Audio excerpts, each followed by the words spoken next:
This is not a dune set. This is a very real desert in Niger.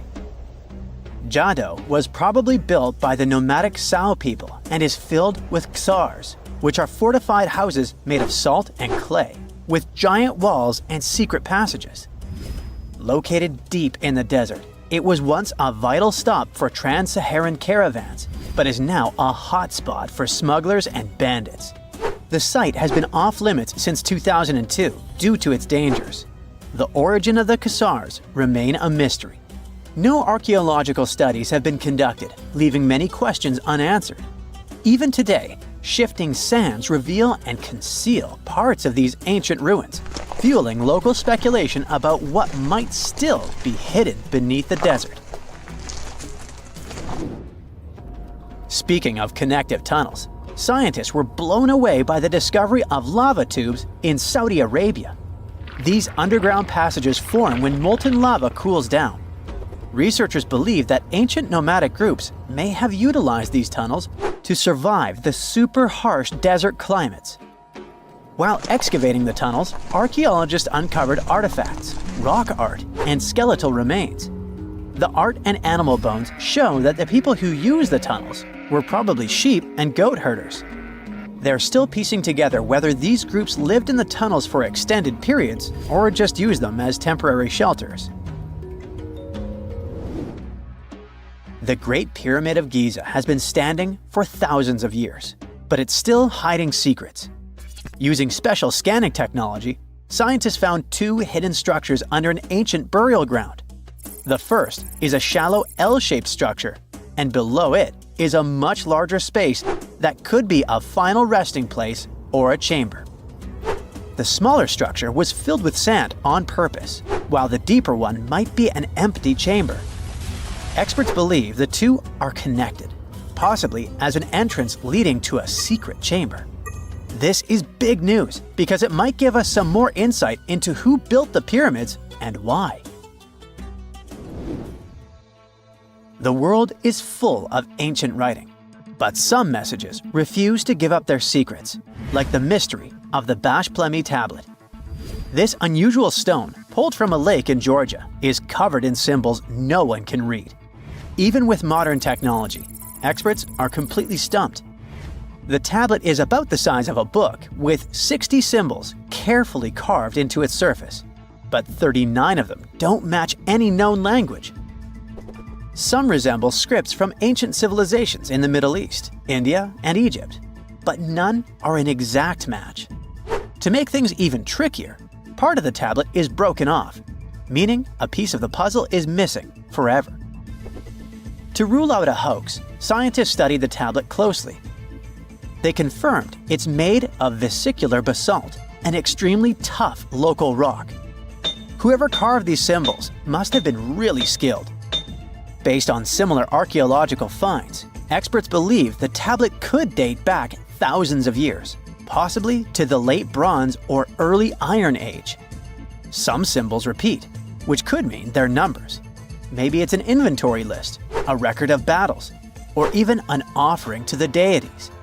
Until someone cracks the code, the Bashplemi tablet remains an unsolved mystery from the depths of history. Experts are still stumped with what this Minoan disc might mean. The Phaistos disc is one of the most mysterious finds from the Minoan civilization. This 6-inch clay object, discovered in 1908, has strange spiral markings that no one has fully decoded yet. The disc has 241 symbols on both sides, showing everything from people and animals to tools and plants. Experts have come up with many theories about what the symbols mean. Some think it's an early form of Greek. Others suggest it's a prayer or a hymn. And some even believe it could be a letter from a king in Anatolia to a Greek ruler. Let's see who will be the first to figure this out.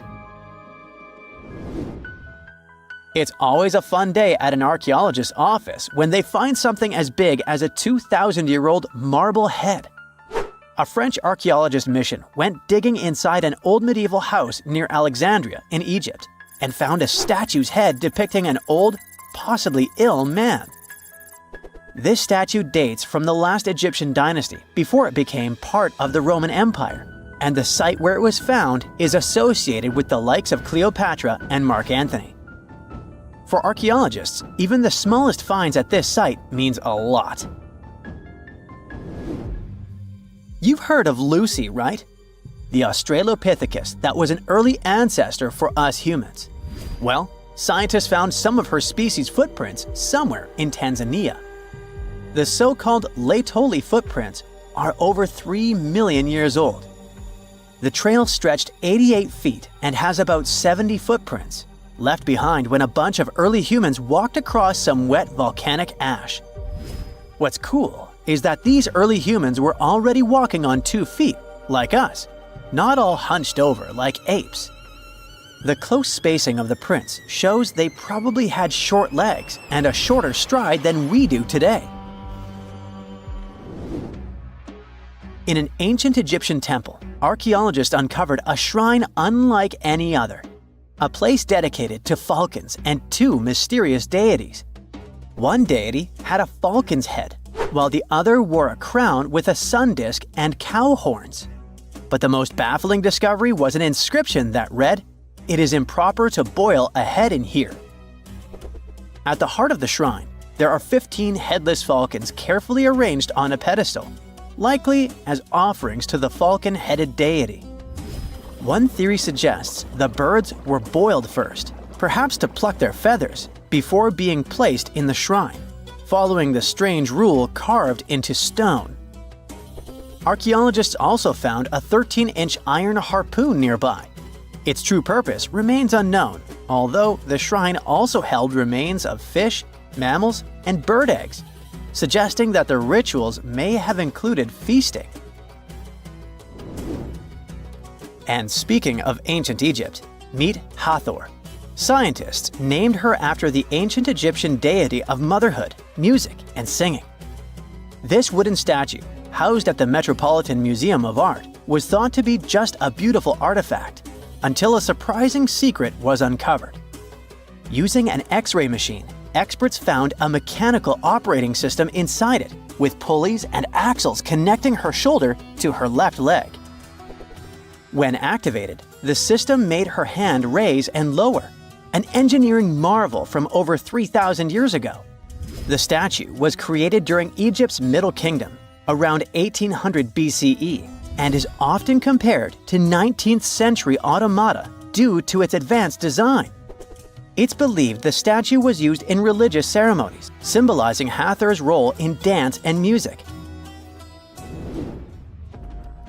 An unexpected discovery happened in northern Kuwait, where a Kuwaiti-Polish team uncovered a mysterious 7,500-year-old statue. The statue features an elongated skull, no mouth, narrow eyes, and a flattened nose. This feature is thought to be an Ophidian figurine, named after the Greek word for snake, and it was likely made by the Ubaid culture, a civilization known for their pottery skills. While no one knows exactly what role this weird statue played, it might have been linked to rituals or symbolic practices. Some scientists think these figurines, found in homes or final resting places, were tied to important cultural beliefs. We couldn't mention unresolved mysteries of this world without speaking about these elongated skulls. In the deserts of Peru, researchers uncovered 5 ancient skeletons, 2 with unnaturally elongated skulls. While head shaping was common in many cultures, these skulls defy explanation. Local legends tell tales of the so-called Gentiles, a mysterious race banished underground by the powerful deities. Some say this is what the skulls represent. Others think this is some type of genetic anomaly, which was confirmed after finding an infant skull, too large to be artificially shaped. When you hear the word mummy, you might get a chill down your spine. That's because most of us associate this word with those creepy characters we've seen in some scary movies. But in reality, mummies have helped us understand a lot about ancient civilizations, their rulers, and about how people used to deal with losing their loved ones. The people most famous worldwide for their mummies are the ancient Egyptians. They believed that some sort of existence after passing away was possible, if certain conditions were met. That's why they insisted on preserving the human body through the process of mummification and placing the mummy in a furnished tomb, kind of like giving it a fully functioning apartment of its own.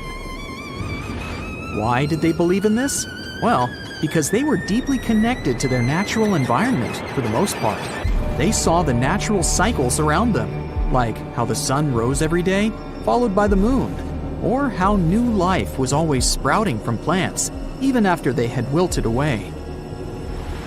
They also believed that the powerful spirit Osiris, who represented the cycle of passing away and resurrection, played a role in this process. To prepare for the afterlife, the ancient Egyptians followed certain rituals, like mummification, which involved using materials like honey, resins, and incense to preserve the body. There's no other mummy more popular than that of King Tut. He was a young pharaoh who ruled over 3,000 years ago in Egypt. The problem with discovering ancient royal tombs is that most of such burial sites were previously robbed. People knew ancient rulers had been left with many valuable belongings, so those locations became vulnerable to thieves. When King Tut's tomb was opened in 1922, people were excited because it had not been robbed, like many other previously discovered royal tombs. That's how well hidden it was. Inside, his mummy was encapsulated in a total of 3 coffins, including one made of gold. The objects found in his tomb showed us what ancient Egypt was like, and studying his mummy also helped us learn about the culture and practices popular at the time when he passed away. We also learned about his family by looking at his DNA. Scientists were able to discover that he had had a disease called malaria and a problem with his foot that might have made it hard for him to walk. Ramses II was another pharaoh in Egypt who ruled for 68 years, which was quite a lot back in the day. He was known for his expansion campaigns and building projects. Many objects from his time as a ruler still exist today, including a large statue of him. Ramses II was about 6 feet tall and lived to be about 90 years old. After looking at his mummy, scientists concluded that he may have had a medical condition that affected his spine. Now, remember those thieves I mentioned before? They are probably the reason why Ramses II ended up in a plain coffin in a secret collection of royal mummies at Deir al-Bahari, which was rediscovered in 1881.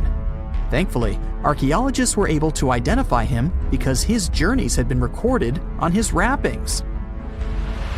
The process was really tedious too. In fact, in ancient Egypt, the mummification process could take a staggering 70 days to complete. A special person would say a very specific speech while delicately handling the body and drying it out using a type of salt called natron.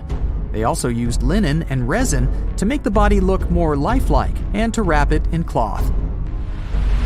The tomb was equally as important for ancient Egyptians.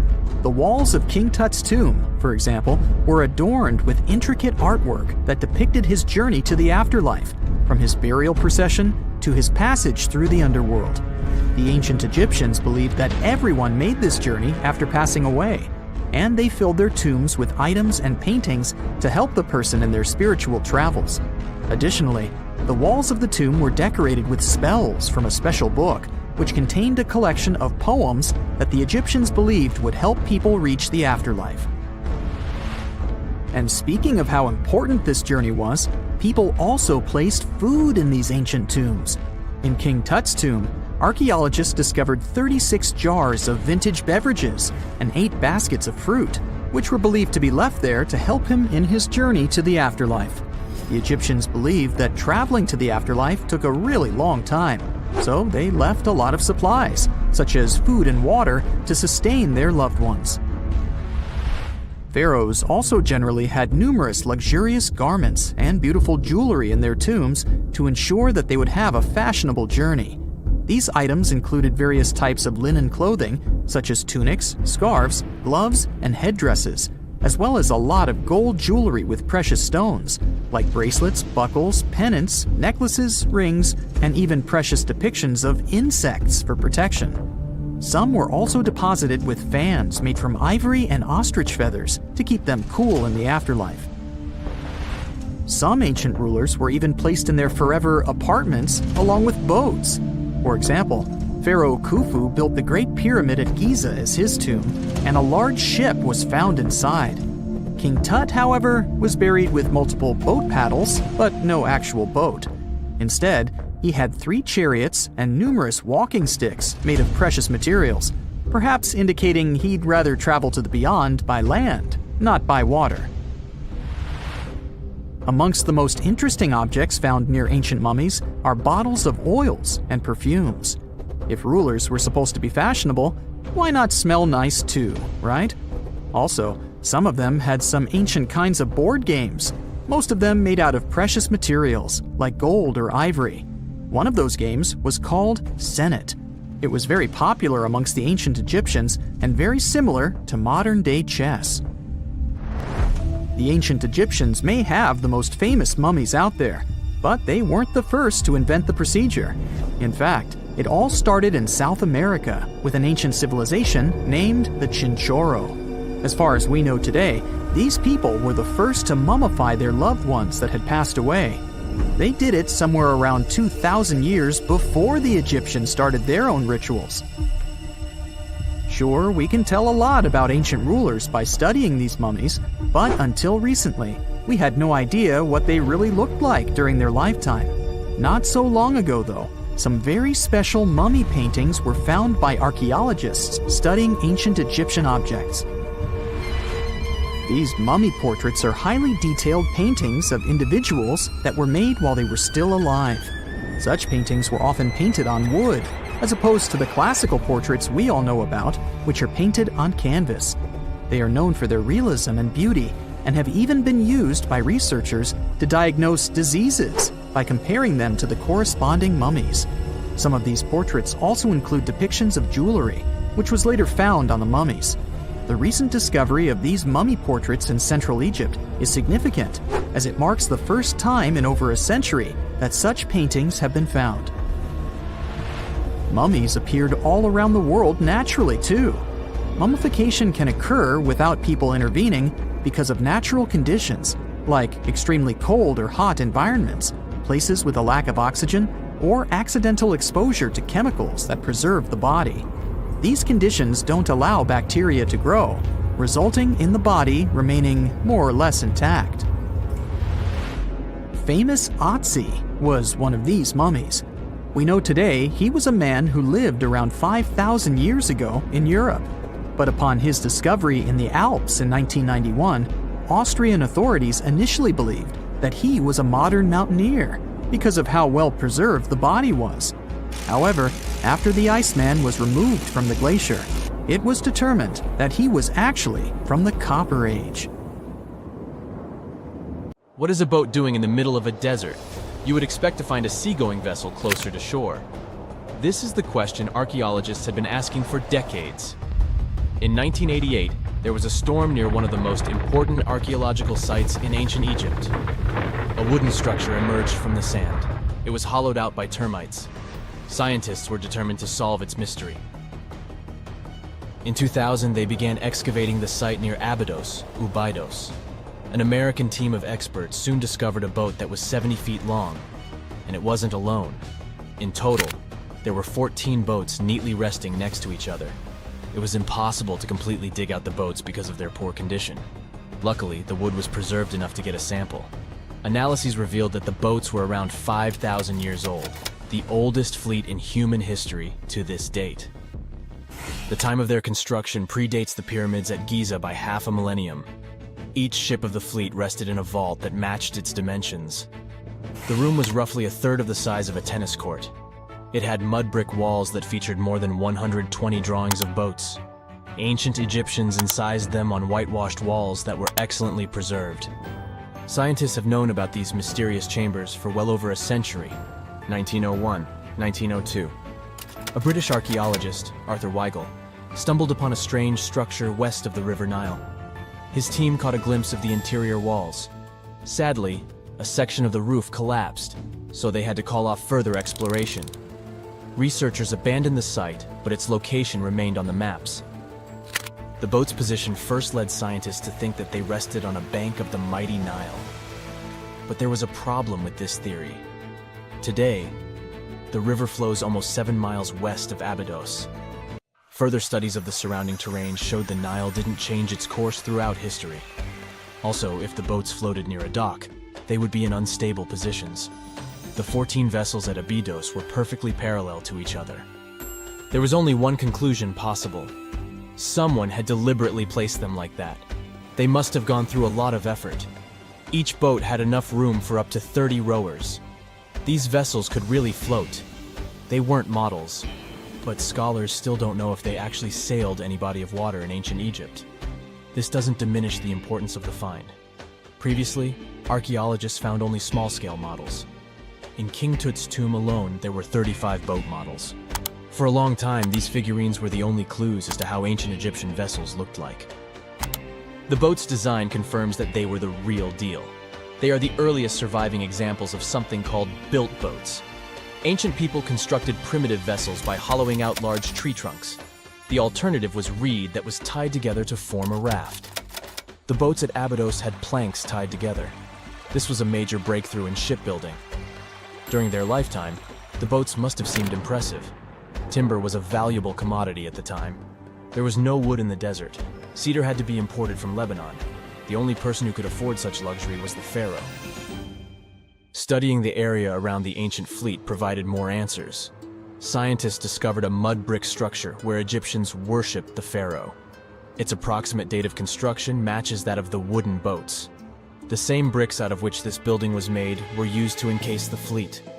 At the time of their construction, the rooms they were stored in had a ceiling. That's the section that archaeologists stumbled upon in the early 20th century. Just like mummies and coffins, these marvelous ships rested inside splendid vaults. The exterior of these rooms was also impressive. The outer walls originally had a plaster of white limestone. It reflected sunlight. In the desert sun, the structure housing the boats must have shone from miles away. Ancient Egyptian builders used the same technique to cover the pyramids 500 years later. Today, their surface looks jagged, but it wasn't always like this. When they were constructed, the pyramids had a top layer of fine white limestone. Their surface was smooth and it gleamed in the sunlight. Instead of stairs, the outer layer of the pyramids was more of a sleek ramp. Archaeologists were left with one final question. Which pharaoh owned the fleet? The answer lay just a mile from the site. This is where the tomb of a pharaoh from the 5th dynasty rested, King Senwosret III. Its time and style of construction matched the ones of the chambers with boats. The very end of his rule might explain how the boats ended up in the middle of the desert. The pharaoh probably passed away in northern Egypt. Then his body was transported down the Nile to Abydos in a marvelous procession of decorated boats.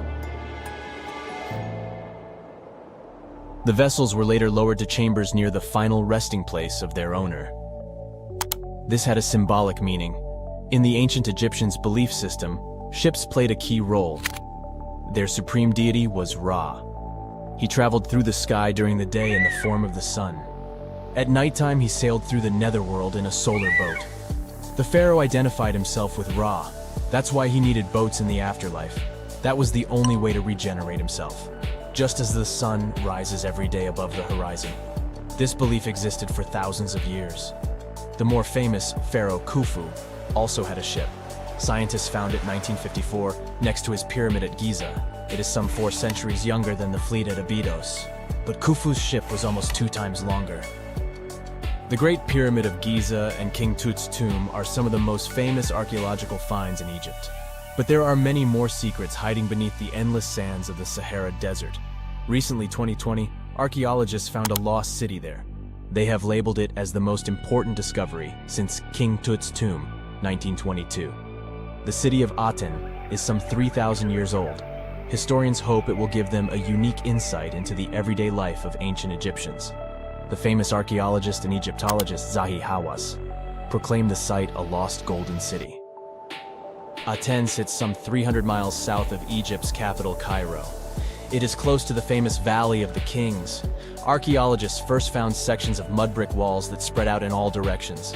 They discovered complete rooms with tools of everyday life inside. The research team unearthed a bakery, a residential neighborhood, and an administrative district.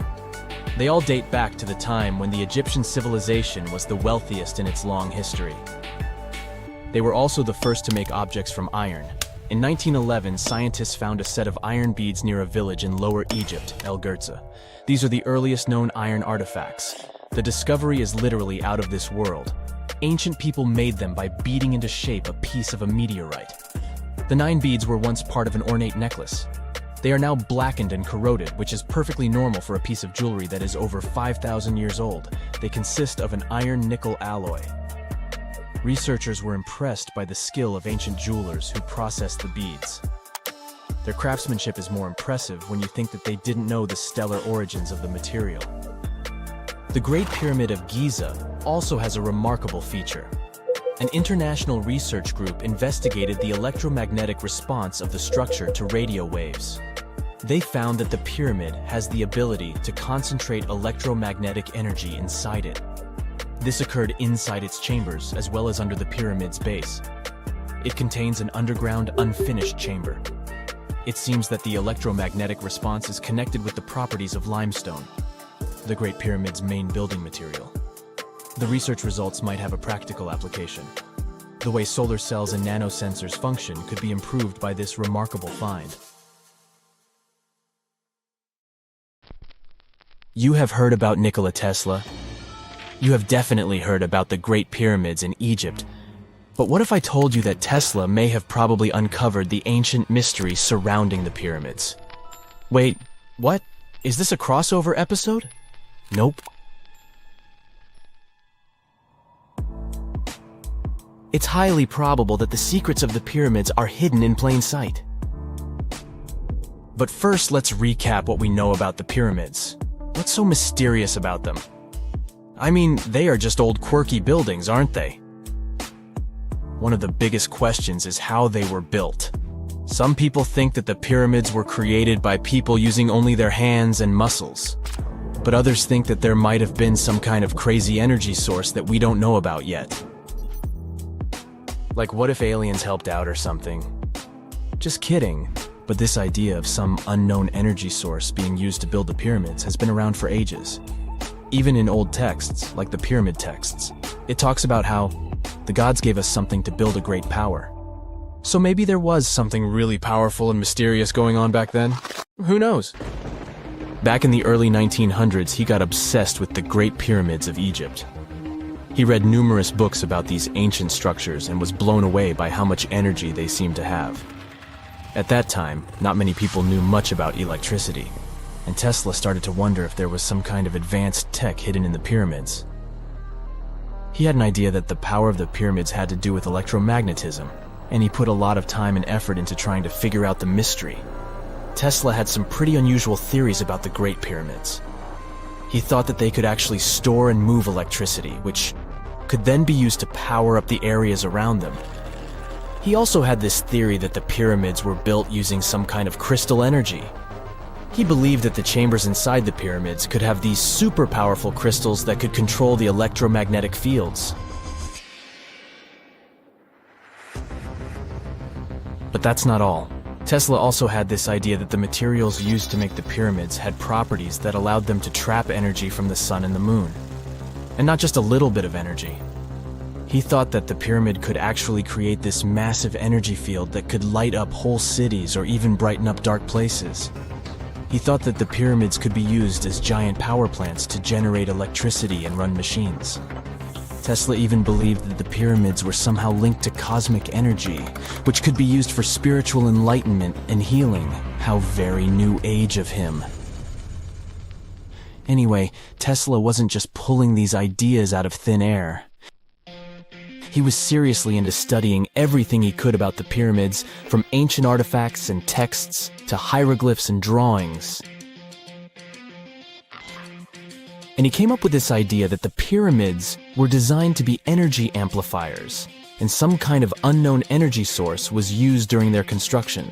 Some people thought Tesla was eccentric for coming up with these theories, but his ideas have actually had a huge impact on the way we think about the pyramids today. Researchers and scholars have been digging into his theories for years and using them to uncover some of the biggest mysteries surrounding these ancient structures. For example, recently scientists have used theoretical physics to investigate how the Great Pyramid of Egypt would react to certain radio waves. They found out that if the radio waves were a certain length, the pyramid could concentrate the energy inside its rooms and focus it under its base. The scientists did lots of calculations to figure this out. They first thought about what radio wavelengths would work best. Then they made a model of how the pyramid would react to the waves. They figured out how much of the energy from the waves would get absorbed or spread out. Lastly, they checked how the energy would move around inside the pyramid when the waves hit it. To help explain all of this, the scientists used something called multipole analysis. This is when you take a complicated object and break it down into simpler parts. Then you can see how each part interacts with the energy that's coming in. It's like taking apart a puzzle to see how each piece fits together. The researchers are interested in how all of this can be used in the future. They want to make really tiny particles that can do the same thing as the pyramid, but with light. By changing the size, shape, and the material of these particles, they can control how the light moves around them. This can be really useful for things like making tiny sensors or super efficient solar cells. The scientists had to make some guesses when they were doing their research. They assumed that there weren't any hidden spaces inside the pyramid, and that the material used to build it was all the same. But even with these guesses, they still made some pretty impressive discoveries. But the pyramid study is not the only proof that Tesla was ahead of his time. There are more Tesla's projects that seemed unrealistic at the time, but that scientists and enthusiasts reevaluate and try to implement today. Let's talk about Tesla's most ambitious project, the Wardenclyffe transmission tower. Back in 1900, Tesla was already a big shot when it came to electrical engineering in America. People were blown away by his amazing inventions and the fact that he managed to outdo Thomas Edison in the battle of currents. However, Tesla wasn't content to rest on his laurels. He decided to embark on his most ambitious project yet, the transmission tower at Wardenclyffe. It was built between 1901 and 1905, and it was based on one of Tesla's breakthrough ideas. He had a vision to make the impossible possible by creating a global wireless communication system. It would use Earth itself as a conductor, transmitting music, news, stock market reports, secured military communications, and even facsimile images. Does it sound familiar? Right, it sounds just like the internet that we use today, only without the use of any wires. But Tesla had a much bigger dream in mind: to transmit power wirelessly. He already proved that high-frequency signals could be sent without any wires using his Tesla coil transformers, and this sparked his obsession with wireless energy transmission. His vision was to not only transform the way we communicate, but also to find a way to transfer power currents globally by tapping into the Earth's natural energy.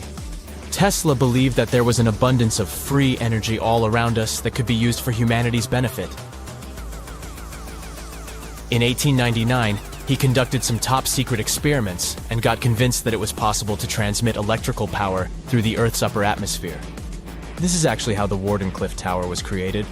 It was supposed to be the prototype station for a network of towers all over the globe that would provide the whole world with wireless energy. Unfortunately, Tesla didn't have the resources or the patience of his investors to bring this project to fruition. It ran into all sorts of financial problems and roadblocks, and in 1917, the unfinished tower was finally torn down for scrap metal to pay off Tesla's mounting debts. Now it remains a sad reminder that even the greatest minds can sometimes fall short of their dreams. The original red brick laboratory, however, is still there, and it is the only Tesla lab that has survived. Fun fact, in 2017, a film crew made a crazy discovery. They used ground-penetrating radar to explore the area around Wardenclyffe, and they found a whole series of tunnels stretching for hundreds of feet underneath the site.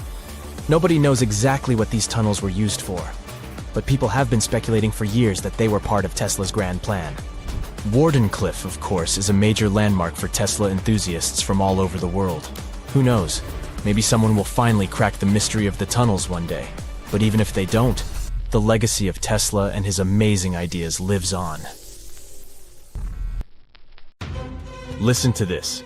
Neanderthal fiber technology. Nope, I'm not joking. The concept is real. In 2020, a team of scientists published a paper that redefined the way we saw our closest ancestors. A find in France changed archaeology forever, and it wasn't the first time something like this had happened. But let me start from the beginning. Neanderthals. For a long time, they fit the image of the typical cavemen. If you are now thinking of someone like Fred Flintstone, you wouldn't be much wrong. What was the reason behind this stereotype? When did we start believing that Neanderthals were not the brightest tools in the shed of evolution? In comes William King, a 19th century British geologist. He was the man who named the Neanderthals. Based on the bones King found, the scientist declared the species not intelligent, and this image stuck with the Neanderthals for centuries to come. But a piece of string, just a quarter of an inch long, changed everything. A small, dry river valley, Abri du Maras, was the place of the great find. Archaeologists unearthed a cord fragment next to a stone tool. Such twisted fibers could have been used for everything from making clothes to fishing nets. In prehistory, this was some advanced tech, and the Neanderthals seemed to have mastered it. Scientists already knew that these early humans made tar from birch bark, and that they produced shell beads. There's even evidence of Neanderthal art. They were definitely not primitive. The string section and similar finds are changing the way we perceive our ancestors. The world of archaeology is constantly changing. Take the pyramids in Egypt, for example. Turns out, they weren't really built by an army of people who the pharaoh made work until they passed out. Herodotus, the famous Greek historian, was the man who started the confusion. He claimed, in 500 BCE, that 100,000 men took part in the construction of the Great Pyramid in Giza. He made no mention of who they were and why they were building the pyramids. That's how the myth started. Huge stone slabs pulled by humans, driven by a foreman with a whip. But Egyptologists would beg to differ. Those are the scientists who study ancient Egypt's culture. Fairly recently, they uncovered a workers' village that told a different tale. Yes, there was evidence of hard work on the workers' bones, but the construction industry is demanding even today. It took almost 6 years for 12,000 workers to complete the world's tallest building, Burj Khalifa. Back in Egypt, 3 times more workers finished the Great Pyramid in around 2 decades. An impressive feat of ancient engineering, wouldn't you agree? Superiors looked well after the Egyptians who built the pyramids. Their diet was rich in protein. They had medical care and they got paid properly. In fact, they lived better than the non-working population. And they lived with their families near the construction site. Archaeologists know all this because they unearthed bakeries and dormitories with bread jars and other goodies. Looks like the pharaohs were okay employers after all, and the job market wasn't that terrible. They also kept detailed papyrus records of the build and hieroglyphs. You and I wouldn't stand a chance of reading these letters that resemble images. Egyptologists had the same problem. For over a millennium, no one had used this type of font. And it's not like there was an English ancient Egyptian dictionary you could open and find meanings of words. But all this changed in 1822. A couple of decades before, the French found a broken slab of black granite. The stone contained 1 text and 3 scripts: ancient Greek, Egyptian hieroglyphs, and Demotic. The last one was also the Egyptian language, but in a simplified script. Scientists dated it back to 196 BCE. The content is a religious proclamation. A French philologist and Orientalist, Jean-François Champollion, was the first one to crack the code. You see, people haven't forgotten ancient Greek letters. The Frenchman successfully matched the Greek letters with the ones in the Egyptian script. And voila, we were finally able to read hieroglyphs. The name of the piece of granite that made it all possible was the Rosetta Stone. The importance of its discovery went beyond archaeology. The word Rosetta Stone even entered the English dictionary. It represents a discovery that helps people understand an enigma that has been puzzling them for a long time. There are similar games. A symbol is attached to a particular message. Then you have to decode the message by replacing the symbol with a corresponding letter. In a nutshell, this is what scientists did with the Rosetta Stone more than 2 centuries ago. Do you know what is the oldest deciphered language in Europe? It has an unattractive name, Linear B. The script belongs to the Mycenaean Greek language. It predates the ancient Greek alphabet by several centuries. You can easily guess which script it is descended from. Linear A. The people from Crete used Linear B more than 1,000 years ago. During the Late Bronze Age, the Greek civilization that used the script vanished. There was no one who could read Linear B, and more importantly, no one knew it existed in the first place. This was about to change during the first years of the 20th century. A British archaeologist by the name of Sir Arthur Evans excavated a vast palace complex at Knossos, Crete, Greece. This was the center of the Minoan culture that created the enigmatic script. The palace boasted some 1,300 rooms. They had colorful paintings of dolphins, griffins, and bulls. All of these captivated the archaeologists' imagination. But their biggest find was at first overlooked. Thousands of slabs of baked clay. The fire that brought down the palace helped preserve the tablets. It was impossible to read the slabs, though. They were written in an unknown language. The scientific community had to wait for another half a century before Michael Ventris cracked the code. He was an English architect and cryptographer. Ventris studied Greek and Latin. While attending the famous Archaeologists lecture, the young man decided to solve the puzzle of Linear B once and for all. He managed to do so in 1952. One of Ventris's most amazing discoveries was that the script was an archaic form of Greek. But cryptology still hasn't solved the code of Linear A. This writing system will remain a mystery until a motivated young person like Michael Ventris comes along. They wouldn't have to be a professional archaeologist. Basil Brown certainly wasn't. Yet in 1939 he discovered the richest early medieval tomb in Europe. This happened in Sutton Hoo in the southeast of England. This wasn't an ordinary tomb made out of stone. It was a full-size ship, 3 times as long as a London double-decker bus. And that's not all. Apart from its main purpose, the ship was full of riches. Deluxe hanging bowls, feasting vessels, gold and dress accessories, and luxurious textiles were just some of the treasures found. Archaeologists were also amazed by the silverware from distant Byzantium. You probably know this city as Istanbul, Turkey. Even in our age, it's several days' drive from Sutton Hoo. Just imagine how much time and money it cost to import a silver plate in the 7th century. That's when the ship went down, according to archaeologists. The English couldn't have done it. At that time, there was no England. The people living in the British Isles at the time were the Anglo-Saxons. Perhaps the ship from the grassy mounds in Suffolk belonged to one of their kings? We will never know. The local acidic soil did away with any possible evidence, or no one laid there in the first place. It could have been a cenotaph, which is a monument constructed to honor an important person. The archaeologists still don't have a definite answer. But what they have found at Sutton Hoo shed light on the Dark Ages.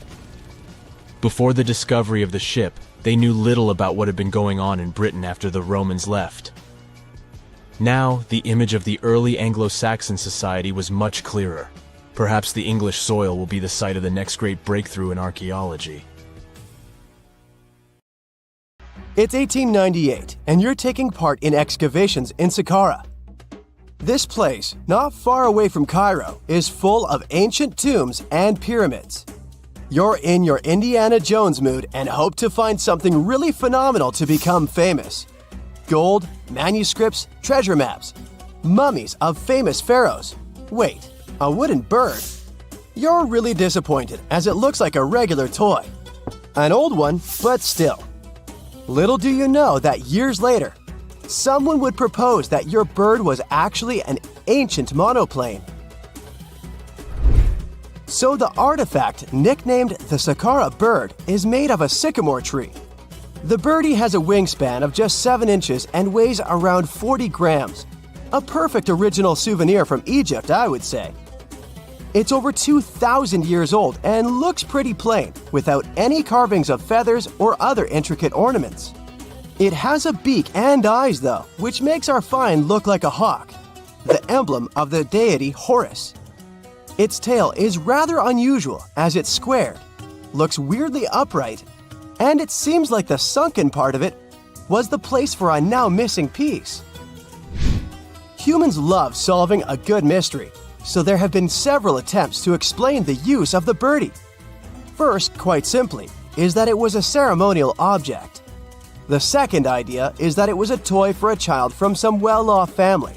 It could have been some sort of boomerang, which was a popular concept in ancient Egypt. Then there was a theory that the bird had been used as a weather vane.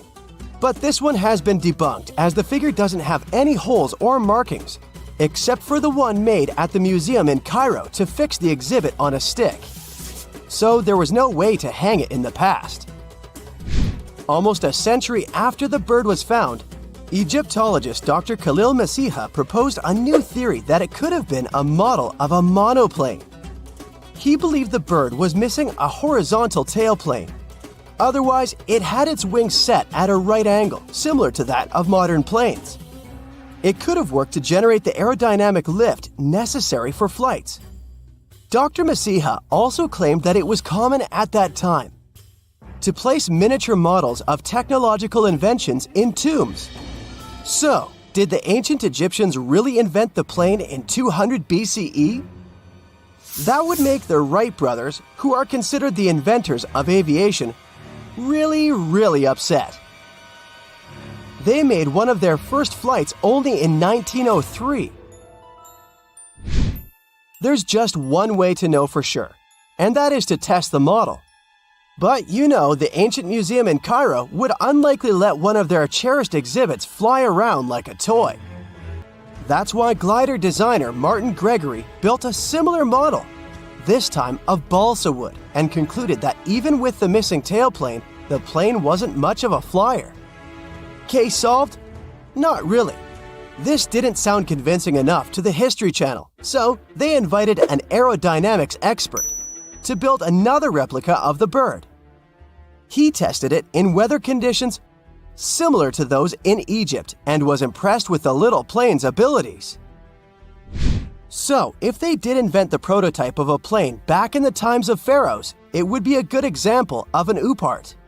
That's an out-of-place artifact, an object that's way ahead of its time in terms of technology or history. And the Saqqara Bird isn't the only example of such a revolutionary concept. In 1901, a group of divers retrieved the Antikythera mechanism from an underwater shipwreck near the Greek island of Antikythera. It's been dubbed the world's first analog computer, and it's currently dated around 100 BCE. The bronze mechanism could tell the position of the sun, moon, planets, and stars, as well as the lunar phase, the dates of upcoming solar eclipses, and even the speed at which the moon moves through the sky. No one's sure who used it and how or where it was made. But it's obvious that it's extremely precise and way too advanced for its time. The first flushing toilets in the world were invented in the middle of the 20th century. Just kidding. The ancient Minoans on the Mediterranean island of Crete and the Indus Valley civilization both came up with this brilliant invention at the same time, around 4,000 years ago. The plumbing and sanitation were so well done that no one managed to design anything better until 2,000 years later. One ancient Minoan lavatory was discovered at the Palace of Knossos. It looks like it had a wooden seat set over a tunnel that directed water from a rooftop reservoir to an underground sewer. Other varieties got water from jugs. Only the super rich people could afford all this glory. So if you wanted to shop for real estate back then, the flushing toilet would be a telltale sign you were in the rich neighborhood. Automated doors became a cool, seemingly new invention back in 1931. But the technology behind them is actually much older. Think the 1st century CE old. mathematician and engineer Heron of Alexandria came up with a hydraulic system to open and close temple doors. To bring it into action, you need to light a fire to produce heat. There was a brass pot under the fire, half filled with water. The inventor connected the brass pot to containers that acted as weights. When the fire was burning, the water moved into the containers. They went down and pulled the ropes. It was nothing like a supermarket door that opens in front of you before you even have time to think. Heron's door took hours to open, and there was no way to stop the process. That's why they only opened the doors once a day before people entered the temple, to add some mysticism at the temple during ceremonies. Spooky. Looks like the first ever battery was invented in Baghdad around 2,000 years ago. A German archaeologist found this oval-shaped clay jar in 1938. Scientists are still not sure what purpose it served and who exactly invented it. There is a theory that it was used for electroplating objects with precious metals. When they filled it with a weak acid like vinegar, the battery produced around 1 volt of electricity. Another theory says it was a vessel for sacred scrolls. Would you like to buy contact lenses designed by Leonardo da Vinci himself? In 1508, he invented a glass lens with a funnel on one side. You were supposed to wear it with water inside to improve your vision. Sounds a bit uncomfortable, doesn't it? So, around a century later, French scientist René Descartes decided to improve the idea and make the cornea contact the future lenses. Contacts because they contact your eyes, get it? The glass tube with liquid did help improve vision, but blinking was sadly impossible. 2.5 centuries later, new technologies in the glass industry let scientists design contacts that would fit in the eye and even let the wearer blink. Thanks, guys! Still, those lenses were made of heavy blown glass and didn't let the eye breathe. About 50 years later, contacts became plastic, lightweight, unbreakable, and scratch-resistant, but still covering the entire eye. And then, in 1948, an English optical technician accidentally sanded down a plastic lens and figured out they'd still be in place even if they covered only the cornea. Imagine you're living in 19th century London and need to send a message to New York. It would have taken about 10 days to get there by ship. So when delivery time went from days to hours in 1858, it was a true sensation. The first message was sent by Queen Victoria herself. It was all made possible thanks to the transatlantic telegraph cable, running under the ocean. Sadly, the new cool invention only lasted a few weeks. It took years to bring it back to life.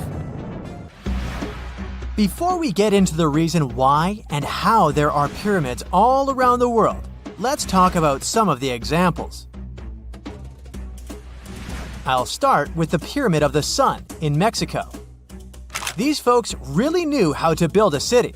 Their well-planned urban center spanned over 7 square miles and boasted several pyramids.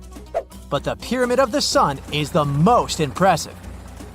This giant pyramid was built way back in 100 CE and is one of the biggest structures of its kind in the whole Western Hemisphere. It's so big that it's 216 feet high above the ground. If you ever find yourself in this ancient city, you won't be able to miss the Pyramid of the Sun. It's right there on the east side of the Avenue of the Dead, the city's main north-south street. To build this incredible pyramid, around 1 million cubic yards of material were used, including a special kind of red volcanic rock called Huitzilopochtli. Impressive, huh? We don't know too much about the people who built the Pyramid of the Sun or its purpose. But archaeologists believe there was once a temple on top of it. When explorers went below the pyramid in the 1970s, they found a bunch of cool tunnels and chambers. In 2011, they even found a secret stash of clay pots, obsidian pieces, animal bones, human figurines, and a mask. Who knows what other secrets the pyramid is hiding? If you decide to see this one, you must climb the pyramid using the 248 uneven steps on the west side. Watch your step. Sudan got some pyramids too. Nubian pyramids aren't as big as the ones in Egypt, but they still got around 200 of them. These ancient pyramids have been home to the tombs of the pharaohs of the Meroitic kingdom for almost 1,000 years, who ruled Egypt from Nubia to the Mediterranean Sea. The pyramids at Meroe were constructed using granite and reddish sandstone. Oh, and did you know that Sudan has more ancient pyramids than Egypt?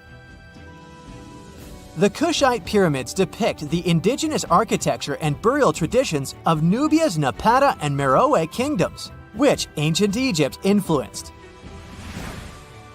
Meroe, the burial site of over 40 queens and kings, is the most extensive Nubian pyramid site. The tomb walls depict mummified royals bedecked in jewelry, their wooden caskets containing bows, quivers of arrows, and other artifacts pointing to the Meroitic relationship and trade with Egyptian and Greek civilizations.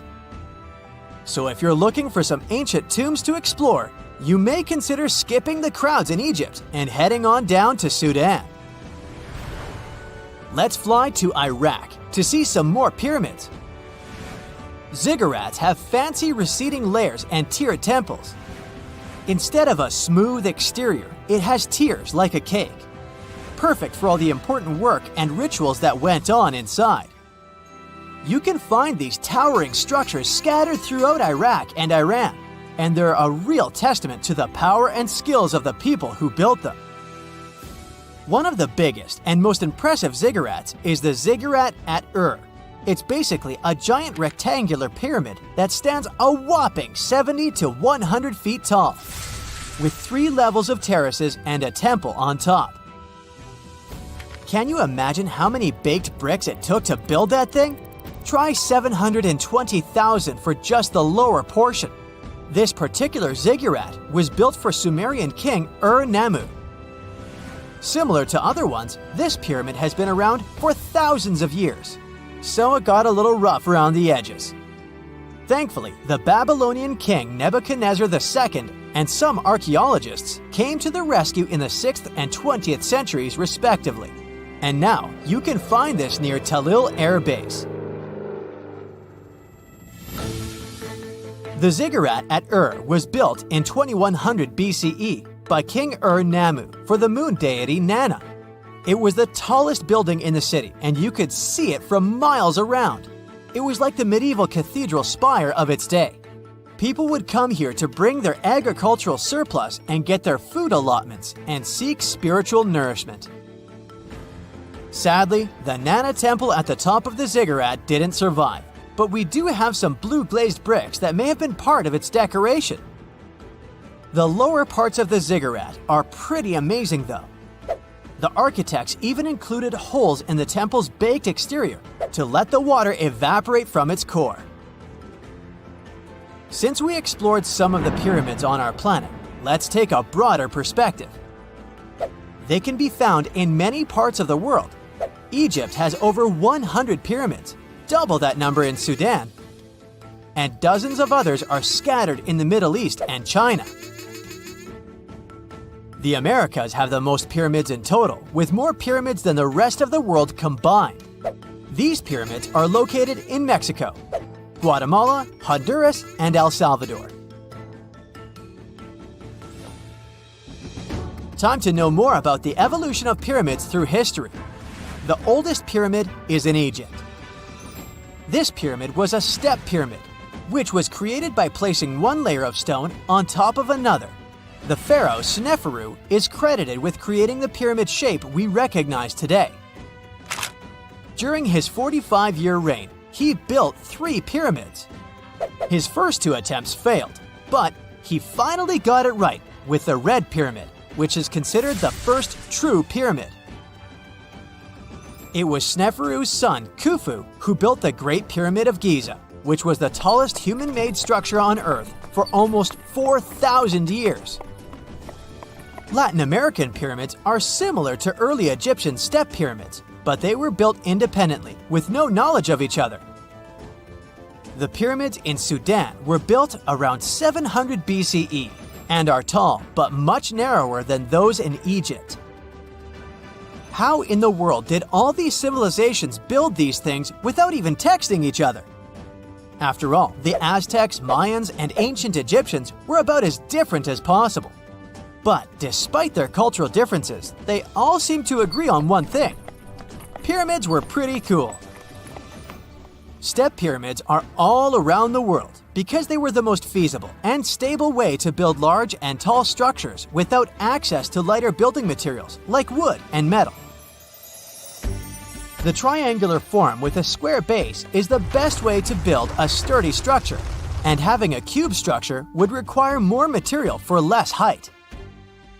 Now, when it comes to pyramid design, the Egyptian pyramids were like giant triangles with a square base, smooth sides, and a pointy top. On the other hand, the Aztecs and Mayans went for a tiered cake look, with steps leading up to a flat platform on top. So, while all these pyramids share the same basic shape, they have their own unique flair. Each group built its pyramids using different materials, techniques, and slope angles.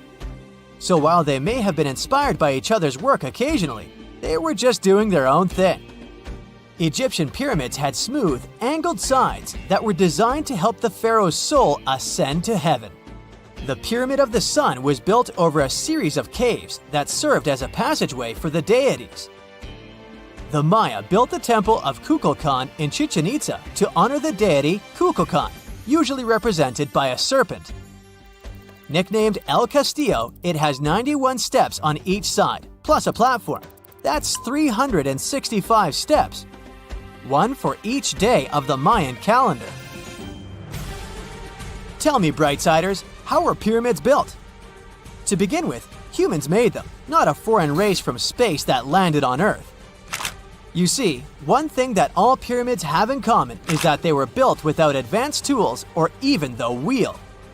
It took a lot of people to build them, including skilled laborers and architects. For example, it's estimated that 20,000 people built the Great Pyramid of Giza, and it's believed that most of them were skilled laborers. Building pyramids was a massive undertaking that required years of planning and effort. The Great Pyramid at Cholula, Mexico, took 600 years to complete.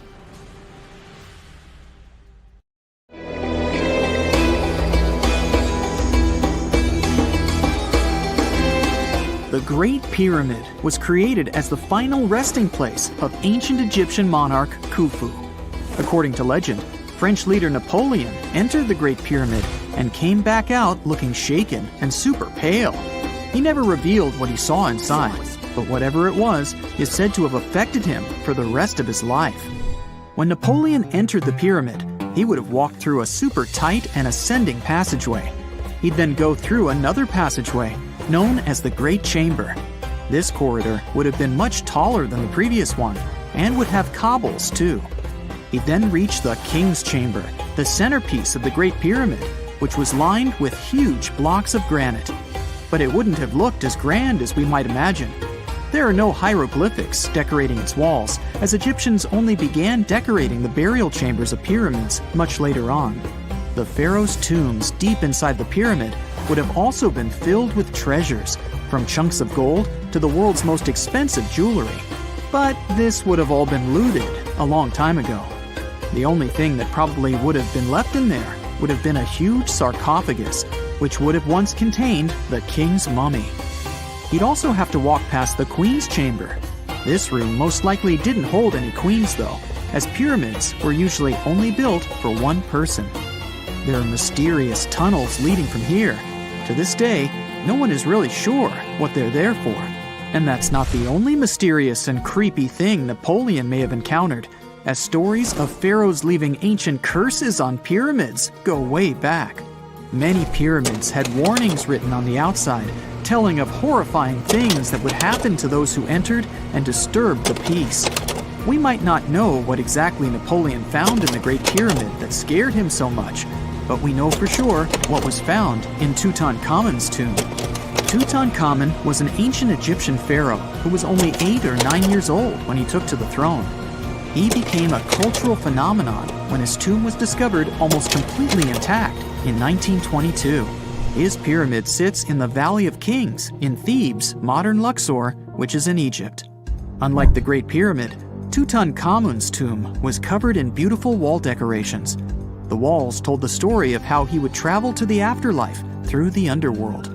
Egyptians believed all people would have to take this journey, so they would fill their tombs with objects and paintings to help them get there.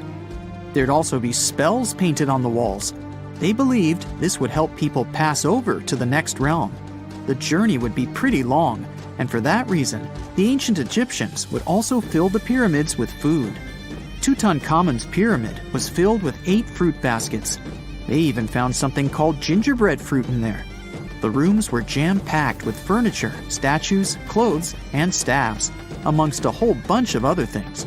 You'd likely find a lot of clothes and expensive jewelry in the pyramids as well. The ancient Egyptians wanted their ancestors to travel in style to the afterlife. They put Tutankhamun in his final resting place with over 50 pieces of clothing, all of the highest quality. There were tunics, scarves, gloves, and headdresses, and a ton of jewelry. Bracelets, pendants, necklaces, rings, and scarabs for protection were all found inside. Each of them was made of gold or precious stones. There were also fans made of ostrich feathers to keep the old pharaoh cool in the hot Egyptian sun. But the temperature inside the pyramids never actually went above 68 degrees Fahrenheit. The ancient Egyptians developed a super cool air conditioning system that we don't fully understand even today. Tutankhamun's pyramid also contained 130 walking sticks made from ebony, ivory, silver, and gold to help him on his journey. There were 3 chariots hidden away in case he got tired of all the walking. They also put 11 boat paddles inside, but there was no sign of any boat. The pyramids would be littered with the pharaoh's favorite scents and perfumes. During the excavation of Tutankhamun's pyramid, it quickly became clear that it had been robbed during ancient times. There was damage to doors and traces of oils left in empty jars. It looks like someone raided the pyramid for gold and the scents, perfumes, and oils that had been left for King Tut. There was still a bit of perfume, which was made from coconut oil and frankincense, left in one bottle. It seems like Pharaoh Tutankhamun loved board games. There was an ivory traveling set of senet in his pyramid. Although we don't know for sure exactly how to play it, we have figured out it was sort of an ancient Egyptian version of backgammon. It looks like it was a 2-player game where the goal was to knock your opponent off the board. Not really sure who Tutankhamun's mummy was supposed to play with, though. The ancient Egyptians had some rituals that may seem pretty strange to us. For example, they used to shave their eyebrows off if they ever lost a cat. So it's not too surprising they put some really weird things inside pyramids. Archaeologists discovered a collection of mummified cats and scarab beetles in pyramids that date back more than 4,000 years. They were found in the pyramids of Saqqara, which is south of Cairo. They also found a bunch of makeup kits and mirrors inside. Makeup was worn proudly by both men and women in ancient Egyptian times. Eyeliner was the most popular cosmetic. The Rosetta Stone was one of the best discoveries ever made in pyramids. It was found by our man Napoleon Bonaparte and his team. It's a black granite rock that dates back to 196 BCE.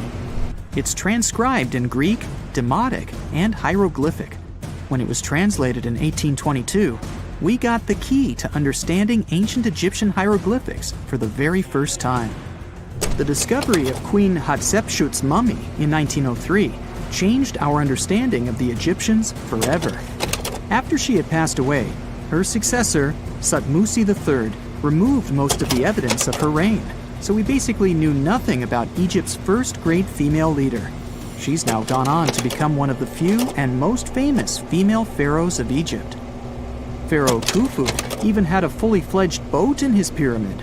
Archaeologists uncovered more than 1,200 pieces of a giant boat near the Great Pyramid at Giza. They reassembled the boat, and it's a whopping 144 feet long.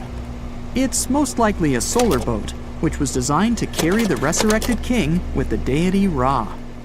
Fun fact, the Pyramid of Giza is the last remaining of the 7 wonders of the ancient world. The other 6 are the Hanging Gardens, the Colossus, the Temple of Artemis, the Mausoleum, the Lighthouse, and the Statue of Zeus. This pyramid was also the world's tallest man-made structure for 3,800 years, and it's the biggest pyramid in Egypt. It took a staggering 2.3 million blocks of limestone, and some weighed as much as 80 tons. It took an incredible 100,000 laborers and a whopping 23 years to build. Its original height was a mega 480 feet. In 2017, archaeologists discovered something weird about Egypt's Great Pyramid. There's a hidden void that's at least 100 feet long, and no one really knows why it's there or what's actually inside it. The weird void is the first inner structure discovered within the 4,500-year-old pyramid since the 1800s. Scientists used cosmic rays to detect the massive hole, but are still no closer today to finding out what's inside. The ancient Egyptians took a lot of care building the pyramids, and everything was strategically placed and structurally sound, so it's super unlikely that this hole is due to blocks falling over time. Loads of pyramids also contain small model figurines called ushabti. These represented attendants. They believed they would come to life to serve the pharaohs in the afterlife. But it's amazing that all this stuff actually fit inside. There isn't actually a huge amount of space inside the structures. It's mostly just rock. For more than 3,000 years, the gold mask of Pharaoh Tutankhamun stayed hidden in the Valley of the Kings. This artifact, which stands about 21 inches tall, shows how skilled and artistic the ancient Egyptians were. But nobody expected that X-rays would reveal its biggest secret. King Tut was the last ruler of his family during the 18th dynasty. He took the throne at just 9 years old, but ruled for only 10 years before he passed away unexpectedly. If we're being honest, back in ancient Egypt, he was mostly forgotten by the rulers who came after him. His tomb wasn't a big deal for them, so much so that even the grave robbers forgot about him. It might sound a bit sad, but the truth is that it was actually great news for us. Since his tomb was practically forgotten, it ended up being perfectly preserved. While the other tombs in the Valley of the Kings were looted, his remained sealed and untouched. So when it was discovered back in 1922, it had over 5,000 precious objects inside. That made Tutankhamun basically an instant celebrity and one of the best-known pharaohs nowadays. Among the treasures was the most stunning piece, his golden mask. This mask is said to be an exact image of the king's face, or at least it was supposed to be, but we'll get to that later. The purpose of this accurate representation of his face was to make sure that his soul would recognize him in the afterlife and return to his mummified body. In ancient Egyptian beliefs, this would allow him to continue living in the afterlife. The details of the mask clearly looked incredibly difficult to create, but people didn't realize how complex it truly was until many years later. The first X-rays of the mask were taken in 1967. Back then, the main reason for these scans was practical – conservation. The mask was heading to Paris for an exhibition, and it was the first time it had ever left Paris. This would help them keep track of any changes during the exhibit. Plus, the images could give clues about how the mask was made, but back then, they probably didn't fully realize just how complex its construction was. I mean, Egyptian goldsmiths didn't use modern soldering techniques. So, how did they make this mask? New X-rays taken in 2007 gave us some answers. It turned out the Egyptians didn't use pure gold, which is 24 carats. The mask was actually made of 23-karat gold, meaning it was mixed with another material. So specialists discovered that the gold sheets contained a small amount of copper, a reddish-brown metal. This was likely done to make the material more flexible and easier to shape. They would then shape the gold sheets by heating and hammering them over and over again. But there was one more secret inside the mask that wasn't discovered until 2015. The year before, the staff at Cairo's Egyptian Museum were working on the mask display when the long beard of the mask accidentally got knocked off. Another theory is that the beard had become loose over time and just fell off. Either way, the fact that King Tut's beard came off caused a lot of stress. After all, we're talking about one of Cairo's biggest tourist attractions, so the experts had to fix the problem quickly. The restoration process started with a detailed recording of the mask's condition. To do this, they had to take a full three-dimensional scan of the artifact, and, by accident, they found something very interesting in the mask. Inside the royal beard, there is a gold tube, an intriguing structure that the Egyptians likely used to attach the beard to the rest of the mask. And that proved, once again, that the process of making this mask was even more complex than experts thought. But the mysteries don't stop there. Remember how we mentioned that the mask was thought to perfectly represent King Tutankhamun's face? Well, that might not be entirely true. Some popular theories suggest the mask was never meant for him and was actually made for someone else. A study published in 2015 suggested the mask was originally made for a female pharaoh, his supposed stepmother, the famous and beautiful Egyptian queen Nefertiti. The biggest clue comes from an inscription on the mask. At first glance, it seemed to belong to Tutankhamun, but after a close examination, researchers noted that something else was actually written underneath King Tut's name. The royal name stamp seems to have been altered, and originally it had something written on it that translates to Queen Nefertiti. There is another feature of King Tut's golden mask that was overlooked for years, which adds even more mystery. As we mentioned earlier, experts believe he wasn't respected much by the pharaohs who came after him. And one of the clues that made archaeologists think this is the pierced ears on the mask. Some researchers believe that King Tutankhamun wouldn't have worn earrings after he was a kid. So, according to their theory, by the time he passed away at 18, he shouldn't have been represented with pierced ears. This could also support the idea that the mask originally belonged to Nefertiti, or maybe to someone who wasn't even connected to King Tut. But the mask isn't the only source of mystery. In fact, his whole tomb is full of puzzles. Recently, historians found a sign that the place where King Tut was supposed to be buried was changed at the last minute. For years, experts wonder why a pharaoh who ruled for 9 years ended up in such a simple tomb. When compared to the grandeur of other pharaohs' tombs, his tomb seemed, well, a bit plain. The idea that a king like Tutankhamun would have such an unremarkable resting place just doesn't match up with the power and importance he must have had in ancient Egypt. So, what happened? Well, apparently, this might have something to do with his successor, Pharaoh I. After King Tutankhamun passed away, researchers believe that I made sure to erase him from Egypt's history. So, one theory suggests that he was probably behind the quick decision to place King Tut's body in a smaller, less impressive tomb. When experts looked at I's own tomb, they found something interesting. There is a large wall covered in painted baboons. This is the same type of artwork found in Tutankhamun's tomb. It seems like the same person might have chosen the artwork for both tombs. Now, the design and decoration of the two tombs are almost identical, suggesting there was a shared hand behind both. But there is one key difference. I's tomb is fit for a king. It's much bigger and more impressive, even though the style and artwork are similar to what you see in Tutankhamun's tomb.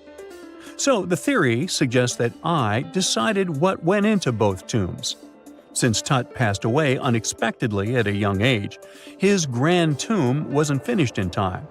Normally, pharaohs start building their tombs while they're still alive to make sure everything is perfect. But Tut passed away when he was just 18, so there wasn't enough time. I may have taken advantage of the situation, ordering a smaller tomb for Tut and keeping a larger one for himself. Experts believe this theory explains why Tutankhamun's tomb is so simple and how I managed to wipe his memory from history so easily. But in the end, the story of King Tut's mask and tomb is full of mystery and intrigue. Each new discovery sheds more light on what really happened all those years ago. But one thing is for sure, the secrets of ancient Egypt still have much to reveal, and King Tutankhamun will continue to fascinate people for years to come. Consider the Great Pyramids, one of the original 7 wonders of the world and the only one that still exists today. Did you know that the pyramids of Giza weren't the only pyramids out there?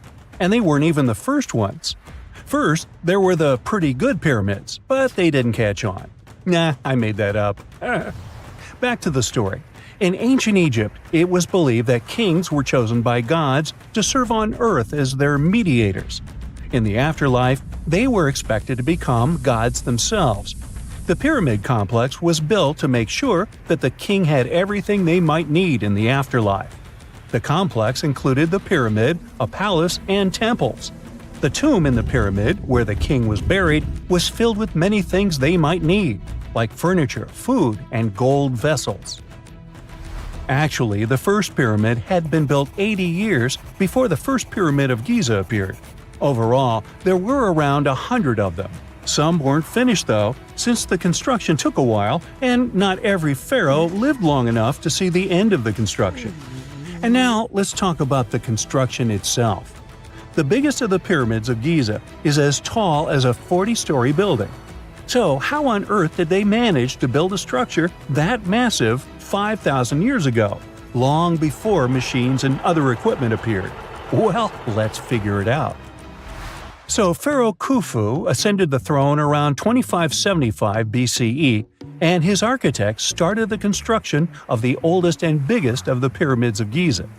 He figured that over 2 million limestone blocks had to be used to build the pyramid, each weighing around 2.5 tons, around the weight of a rhino. The architect wanted to finish the construction in 20 years. To make it possible, a stone had to be carried and pushed into place every 4 minutes, 24 hours a day, 7 days a week, and 365 days a year, except leap year. So obviously, a lot of workers were needed to make it happen. Many believe that it was enslaved people who worked at the pyramid's construction site, but that's not true. Workers came from all over Egypt to contribute to the project. All in all, around 25,000 of them.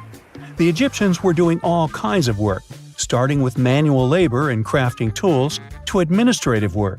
They all worked around 10 hours a day. They were housed and well-fed, and they were overall living a more comfortable life than an average Egyptian could afford at that time. Supposedly, the builders lived in a nearby temporary city and were a highly organized community with a strong leader. The pyramids seemed to be designed to align with the points on a compass, and their sides symbolized the rays of the sun. But back at that time, there were no compasses. Ancient Egyptians figured out the directions themselves and with amazing precision. To align the pyramids, they used 2 constellations. The construction site was arranged on the west bank of the Nile River. This also had a symbolic meaning. Just like the sun sets in the west, life sets in the west as well.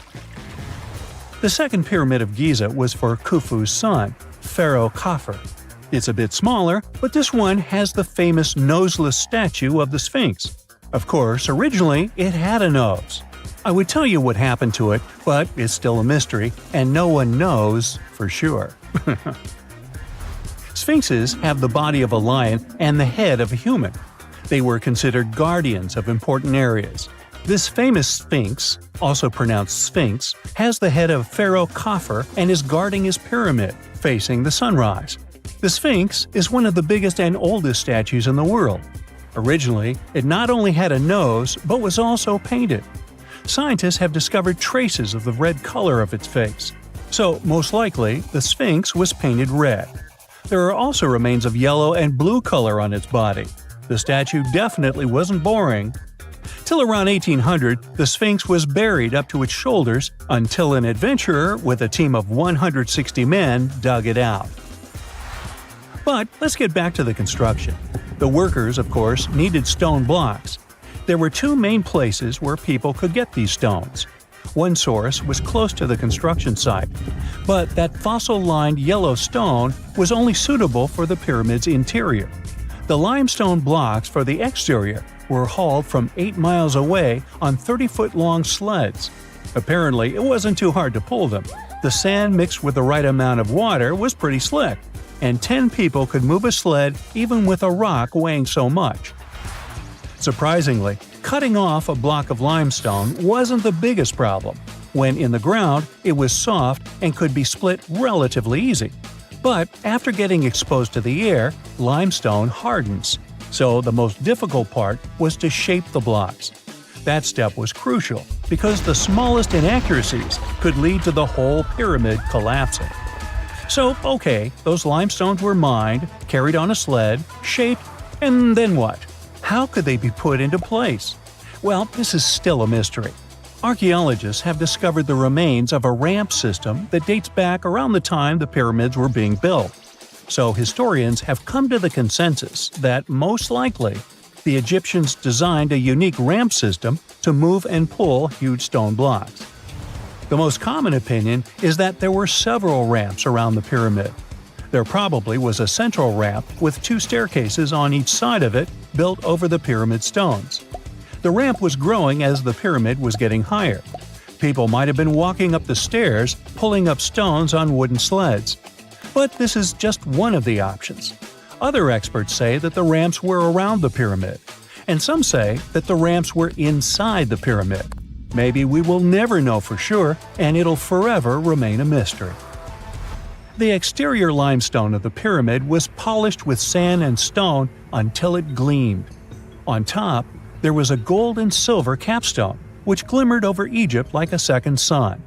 So that's how it was 5,000 years ago. Now, about the interior. Surprisingly, there's not much inside the pyramid. Most of it is just solid stone with very little open space. But let's take a quick look inside. From the entrance, there are 2 stairways, one going down and the other going up. They take us to the chambers. There are 3 of them inside. Now, why is that? Apparently, throughout the whole construction, a burial chamber had to be prepared at all times, just in case a pharaoh kicked the bucket before the construction ended.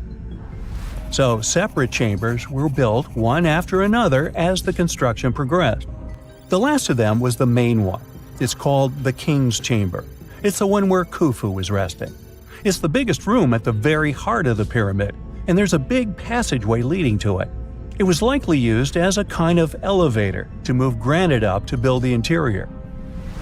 Granite was also used to make 5 stories of support beams to ensure that the pyramid didn't collapse. And we can see that it worked since it's been standing for centuries. Unfortunately, none of these chambers have hieroglyphs on the walls. If you want to see the writings, you should go to the decorated tombs near the pyramids. Those pieces of art are depiction of ancient Egypt's culture and daily life. The texts allow researchers to study their language and grammar. The treasures that once were in the pyramids have been taken by people. There are also many secret tunnels and passages inside the pyramids, but even today, no one knows the whole plan of the interior. Scientists have been sending little robots with cameras inside for many years, but there's still a lot we don't know about the pyramids. Now they're trying to use an X-ray to scan the pyramids from the outside, without going inside. So yeah, ancient Egyptians did create a mystery no one has been able to crack for 5,000 years already.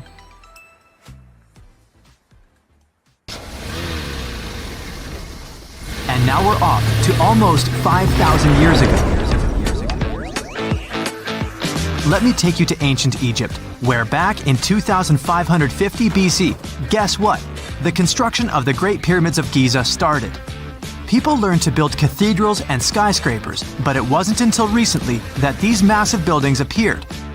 It's still a mystery to even modern scientists how these pyramids were built 5,000 years ago. No wonder they are one of the 7 wonders of the ancient world. They're also the oldest of them and the only wonder of the ancient world that still exists in the 21st century. It must have taken a lot of cooperation to build a thing that massive, even for today's metrics. But the Giza pyramids weren't the first pyramids ever. The first one, called the Step Pyramid, was built around 80 years before the first pyramid of Giza, in 2630 BC, for King Djoser. It wasn't meant to be extraordinary, but ended up being quite impressive. It was a pyramid of 6 stepped layers of stone. It was 204 feet high, which is as tall as a 19-story building. And it was the tallest building that existed at that time. It wasn't just a pyramid though, it was surrounded by a whole complex of buildings. including even courtyards. In ancient Egypt, people believed in the afterlife, so everyone, especially kings, wanted to make sure they had everything they needed to get ready for it. Here's why the pyramid complex was perfectly supplied with a lot of objects people used every day. The complex included a pyramid and a kind of a palace. Those buildings had many things the king loved and might need one day, like furniture, food, and gold vessels. After Djoser, building pyramids became common practice, but many pyramids weren't finished. It would usually take about 20 years to build one, but many rulers reigned way less than that. Overall, there are more than 100 pyramids. The most famous pyramids are the Great Pyramids of Giza. The first one and the biggest one was built for Pharaoh Khufu, around 2550 BC. Initially, it was 481 feet tall, which is as tall as a 40-story building. The second pyramid was built for Khufu's son, Pharaoh Khafre, around 2520 BC. It's just a bit shorter, usually standing at 471 feet high, a 39-story building. This is the pyramid with the famous statue of the Sphinx. Sphinxes have a lion's body and a human head. They were built to guard important areas. This one has the head of Pharaoh Khafre and is guarding his pyramid, facing the sunrise. The Sphinx is most well known and is one of the world's biggest and oldest statues. Originally, it had red color and did have a nose. It's still possible to see the trace of red pigment by its ears. But no one knows exactly when the nose disappeared. For some time, the Sphinx was sort of hidden underground, being covered with sand up to its shoulders. Luckily, in the early 1800s, an adventurer with a team of 160 people dug it out. The third pyramid of Giza is the smallest one, being more than twice shorter. Originally, it was 218 feet high, about the height of a 20-story building. Built in 2490 BC, it was a pyramid for Khafre's son, Menkaure. The pyramids are designed to align with the points of the compass, and their sides symbolize the rays of the sun. But back at the time, there were no compasses. Ancient Egyptians figured out the directions themselves, and with amazing precision. To align the pyramids, they used two constellations. Originally, the pyramids were covered in smooth white limestone and had a gold-silver top to reflect the sun. Later, the white limestone was taken from the pyramids by other kings and used for other buildings. Scientists estimated that ancient Egyptians used about 2.3 million stone blocks to build the first pyramid. Each block weighed more than 1 ton. This is the weight of a rhino. Some blocks were even bigger, being almost as heavy as an elephant. 4.5 millennia ago, there was no modern equipment to help build it. There were no machines, no wheels, and even no steel. The only metal available to them was copper. Even today, scientists aren't sure how the Egyptians managed to build the pyramids. There are no records left that would shed light on it. Some even think that Egyptians wanted to keep it as their secret and didn't even record it on purpose. Many believe that poor people and foreigners built the pyramids, but it's not true. Actually, the builders were very skilled workers, and they were fed and paid well. The archaeologists claim that the builders lived in a nearby temporary city and were a highly organized community with a strong leader. Scientists say that around 20,000 people worked on each pyramid complex, and it took about 20 years to build each. It probably was a national project. The construction site was large in resources, and food and essentials were likely to be contributed from all parts of Egypt.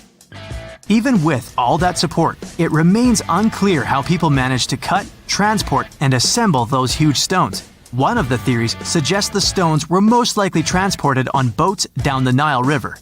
Then, there was a harder part. They had to be moved to the construction site. For that, they probably used wooden sleds. It wasn't very hard to pull them because the sand mixed with the right amount of water was pretty slick. And 10 people could move a sled even with a rock weighing 1 ton pretty easily. Finally, one last problem. The stones had to be lifted and put into place. Archaeologists have discovered the remains of the ramps system that dates back to when the pyramids were built. Most likely, the Egyptians designed a unique system to move and pull huge stone blocks, but no one knows what it looked like exactly. The most common opinion is that there were several ramps around the pyramid to help move the blocks. The ramp was growing with the pyramid getting higher. They suppose people were walking up the stairs, pulling the stone on the wooden sled up in the middle on the sandy ramp. But this is just one of the options. Others say that the ramps were going around the pyramid. Some say the ramps were inside the pyramid. But we'll never know for sure, and it'll forever remain a mystery, just like the ancient Egyptians wanted.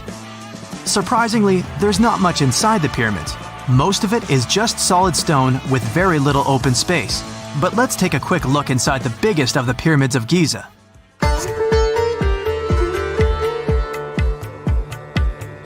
From the entrance, there are two stairs, one going down and the other one going up. The descending one takes you to a chamber located underground. That's where the pharaohs are, but not in this pyramid because Khufu wanted to stay higher. The underground room is partly unfinished. The room with Khufu's sarcophagus is called the King's Chamber. It's upstairs and then through the tall and long Grand Gallery. Below the King's Chamber, there's a room called the Queen's Chamber. There are no queens though, and no one is sure why the room is called this. Unfortunately, none of these have any hieroglyphs on the wall. They're just bare. If you want to see them, you should go to the other rooms that are decorated. Those pieces of art are depictions of ancient Egypt's culture and daily life. The texts allow researchers to study their language and grammar. Sadly, the treasures that once were here in the pyramid are long stolen. From that room, there are several tunnels for an unknown purpose. There are many tunnels and passages inside the pyramids. There are many chambers and shafts and secret ways. Scientists have been sending little robots with cameras there for some decades already. And the robots did discover another chamber a bit upstairs with hieroglyphs on the walls. But even today, much of the pyramids is still unknown, and there's no so-called building plan of the pyramids. Egyptians did create a mystery no one can crack for 4,500 years already. Scientists recently started to X-ray the pyramid to learn what's inside it without entering it and its narrow, mysterious tunnels. Whenever you hear about ancient ruins, you almost never picture them being suspended somewhere, or just randomly hanging on the branch of a tree, right? In fact, for most of the ancient artifacts we have exposed in museums all over the world, archaeologists did quite an impressive amount of digging. You see, buildings have this funny way of fading away over time if not properly taken care of. Sometimes we need to reuse some building materials, so an older construction may be sacrificed in the process. Other times houses are abandoned, and once they are exposed to the elements on the surface, like rain or sunlight, they don't really stand a chance. Some just simply crumble away due to good old erosion. So the only way a piece of architecture can survive the test of time is if it's somehow gotten buried deep down. Now, how did they end up buried in the first place? Well, it's quite the comedy of errors. Ancient cities had a habit of gradually raising their ground level like a kid adding toppings to their ice cream sundae. You see, these settlements were always busy collecting food and building materials to keep up with their ever-growing population. But hey, who has time to deal with waste and rubbish? It wasn't exactly high on their to-do list back in the day. So when it came to building new houses, ancient civilizations found it much easier to save their sweat and tears by piling up the rubble and constructing right on top. But that's not all. Rivers would also occasionally flood and deposit a layer of sediment on the city floors, further encapsulating those ancient constructions. And in those dry regions like the desert, where the wind likes to show off its sand and dust dance moves, you can bet it was a constant struggle to keep the establishments clean. One hilarious example is the Sphinx, which had its head buried in sand until a group of archaeologists unearthed it in 1817. Some ancient towns eventually got covered up because they were completely abandoned. With less human activity to control their expansion, plant seeds couldn't resist the opportunity and sprouted all over the place. They gobbled up carbon dioxide from the air and grew, adding more and more bulk to the ground. Those cheeky roots even decided to stabilize the soil made from decaying plant matter, creating layers upon layers of earthy goodness. It's like the ultimate DIY project Mother Nature embarked on, with plants as her loyal helpers. The act of digging into the secrets of ancient civilizations is not just about unearthing a lost world. It's also an epic quest to reveal the hidden treasures beneath layers of history.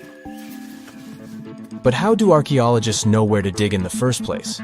If everything is covered in layers upon layers of sediments, debris, and plant roots, they must have some sort of system they rely on before embarking on a new project, right? For starters, they're not always the ones suggesting an archaeological dig in a certain location.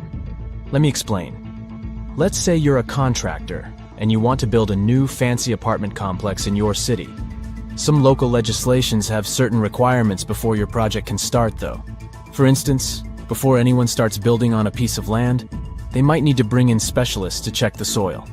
These clever folks can be archaeologists, geologists, or paleontologists, and they need to keep an eye on things during development. If any artifacts or ecofacts, fancy word for organic remnants, are discovered, these experts swoop in to excavate and study them. But what about sites that have nothing to do with bulldozers and yellow hats? Archaeologists have more than one trick up their sleeves when it comes to locating ancient hotspots. They dive deep into historic records with a healthy dose of detective work. By sniffing out old documents and maps, they can piece together the puzzle of human activity in a specific area. If a site has been visited before, it's even better. Finding records of past excavations or historical accounts can give archaeologists lots of information on where to continue their treasure hunt. Before archaeologists start swinging their shovels, they engage in a bit of a visual scan mission. Armed with a grid system, they'll stroll around the site, keeping their eyes peeled for any artifacts that might be hiding just beneath the Earth's upper layer. From groundstone tools to historic glass and even ancient garbage dumps, yes, they're also valuable. These keen-eyed explorers can spot signs of human activity faster than most people. If they stumble upon midden soil, fancy term for a garbage dump, they know for sure that humans once called this place home. Archaeologists don't just rely on their trusty shovels, though.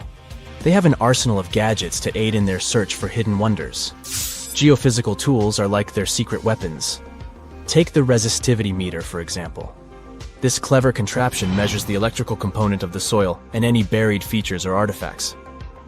A buried wall, for instance, will create a different resistivity reading than the surrounding soil. Magnetometers and ground-penetrating radar work in similar ways, showcasing potential hints of ancient treasures in the soil. And who could forget our trusty old friend, the GPS? It helps archaeologists map out precise locations, like a high-tech treasure map, leading them straight to their pot of gold. Care to virtually visit some of the most important archaeological sites in the world? Well, follow me. In the United Kingdom, for instance, you'll find this interesting place called Stonehenge. It's one of many henges scattered around, but this one really takes the cake. Picture this: massive ancient stones standing tall and proud, arranged in a funky outer ring and an inner horseshoe, with some smaller stones thrown in for good measure. And guess what? These amazing stones have been around for over 5,000 years. Talk about a serious case of rock-solid longevity. Now, here's where it gets interesting. According to local folklore, the legendary wizard Merlin whipped out his magic wand and poof! He teleported these massive stones all the way from Ireland. Apparently, some giants had assembled them there, but Merlin decided they would look much better at their new location. Others think it's just the ruined remains of an old Roman spiritual edifice. These amazing structures were built by our Bronze Age ancestors. With their simple tools and limited tech, they managed to create this monumental masterpiece. Impressive, right? Unfortunately, there's still so much we don't know about this area. Stonehenge's initial purpose remains a mystery to this day. Sure, there are lots of theories, but scientists have yet to agree on the subject. However, we do know that it's perfectly aligned to catch the sunrise during the summer and winter solstices. The ancient city of Pompeii is an equally amazing archaeological site. Picture this: Mount Vesuvius, a notorious troublemaker, decided to throw a volcanic tantrum and completely covered this ancient Roman city. It turned it into a time capsule, located outside present-day Naples in Italy. Fast forward to the year 1748, when a bunch of adventurous explorers stumbled upon Pompeii. Lo and behold, they discovered a treasure trove of well-preserved goodies: streets, houses, food. Probably a bit stale by then. Blingy jewelry, fancy sculptures, colorful frescoes, everyday household items, and even animal and human remains. It was like an epic archaeological party. From the looks of it, Pompeii had it all. Fancy houses and villas, a massive 20,000-seat arena, cute little artisan shops, hangouts like taverns. And let's not forget the saucy spots like those luxurious bathhouses for some intense pampering. There's also the Sanctuary of Apollo, where people used to gather for their daily dose of worship. And of course, the bustling heart of the city, the Forum of Pompeii, where all the cool people used to hang out. And guess what? Pompeii is so cool that it made it to UNESCO's World Heritage List back in 1997. That's like the ultimate Hall of Fame for historical awesomeness. It also includes many other famous buildings and sites, like the Taj Mahal in India and the Acropolis of Athens in Greece. Most people know that pyramids were built as grand tombs for the pharaohs, designed to ensure they had a smooth journey to the afterlife. The Great Pyramid of Giza, for instance, was constructed for the pharaoh Khufu. But what most people don't know is that this whole pyramid building trend started right here with the step pyramid of Djoser about 4,700 years ago. This massive structure was built for Pharaoh Djoser, a ruler from Egypt's 3rd dynasty. It rises 7 layers high above the ground and stands about 200 feet tall. We think of it today as a phenomenal architectural project, but for ancient Egyptians, the step pyramid of Djoser turned out to be more like a massive experiment, a trial run, if you will, to perfect their building skills before they moved on to even more ambitious pyramids. Reaching new heights is super exciting, but the real mystery is what is going on below the ground. In this pyramid's underground labyrinth, there is a network of tunnels stretching about 3.5 miles long, and some researchers believe these tunnels might have been part of a sophisticated water system that could completely change what we think about pyramid construction. Let's talk about this massive complex located in Saqqara. Surrounding the pyramid, there's what's known as a dry moat, a continuous trench that is up to 164 feet wide and almost 2 miles long. It forms a sort of rectangular shape around the pyramid. This trench has an average depth of about 65 feet. Now, if you were to add up all the earth and rock they dug out to create this moat, it would be about 10 times the volume of the step pyramid itself. For the longest time, people just assumed this trench was nothing more than a huge quarry, a place where they dug up stone and clay to build the step pyramid. Makes sense, right? But when you take a closer look, it doesn't add up. The trench is too narrow and deep to be practical for mining, and its layout doesn't match anything we know about ancient Egyptian quarrying methods. Plus, some sections of the trench are actually covered with a rocky ceiling, which would have made it nearly impossible to use as a quarry. Another theory suggests that the dry moat had some kind of spiritual significance. Maybe it was a sacred place, where souls of nobles gathered to serve the late king in the afterlife. There are even niches in the walls that work as a hint at this spiritual function. But most researchers believe that this purpose likely developed much later, long after the complex was built for Djoser. So what was the moat really designed for? In 2020, a researcher came up with a pretty intriguing idea. It is possible that this trench was actually designed to collect and manage water, especially after heavy rainfalls. Now, that makes sense when you consider the location. The moat sits in an area that could easily have been flooded by runoff water from nearby plains. This could also explain why the trench wasn't used for new graves until much later when the climate became drier and less prone to flooding. The story becomes even more intriguing as this trench appears to be part of a larger, more complex hydraulic system within the Djoser complex. It is like the trench has several compartments, carefully carved out of the rock and connected by tunnels. These compartments likely served as a part of a water treatment system, where water would flow from one compartment to the next, getting cleaner as it moved along. Now, here is where things start to tie into the pyramid itself. The Djoser complex has a series of underground shafts, and some researchers think that water from the moat's deep trench might have been used to power a hydraulic lift system, and this giant water-powered elevator could have been used to raise the heavy stones needed to build the pyramid. It worked like a volcano, but instead of lava, water did the heavy lifting. Imagine a big deep hole in the ground at the center of the pyramid site. Inside this hole, there was a huge wooden platform, kind of like a giant raft that could move up and down. When the workers wanted to lift a heavy stone, they would fill the hole with water. As the water rose, the wooden platform started to float up, carrying the stone with it, almost like a giant water-powered elevator. When the stone reached the right height, the workers slid it off the platform and onto the pyramid. The idea is that water from the deep trench, after being cleaned and filtered, would flow into these shafts. A massive float, possibly made of wood, would then rise as the water filled the shaft, lifting the stones up to where they were needed for construction. Once the stone was in place, they'd let the water out, lowering the platform back down to the bottom, ready to lift the next stone. This fancy hydraulic lift system could have been a game changer, making the whole building process a lot faster and more efficient without using a lot of workforce. It is like the ancient Egyptians were already embracing the whole idea of work smarter, not harder. But of course, not everyone is on board with this theory. Some experts argue that the area where the step pyramid of Djoser was built couldn't have held enough water from occasional rains to maintain such a fancy hydraulic system. The main theory suggests that, in the past, there might have been some kind of lake nearby that would have filled up after a period of rain, and this lake could have supplied water to the complex's hydraulic system. But there is no mention of such a lake in any ancient Egyptian writings, so it might be more of a what-if situation than a reality. And then there's the issue of the hard work itself. Remember when I said this method could have allowed the ancient builders to raise stones with far less effort?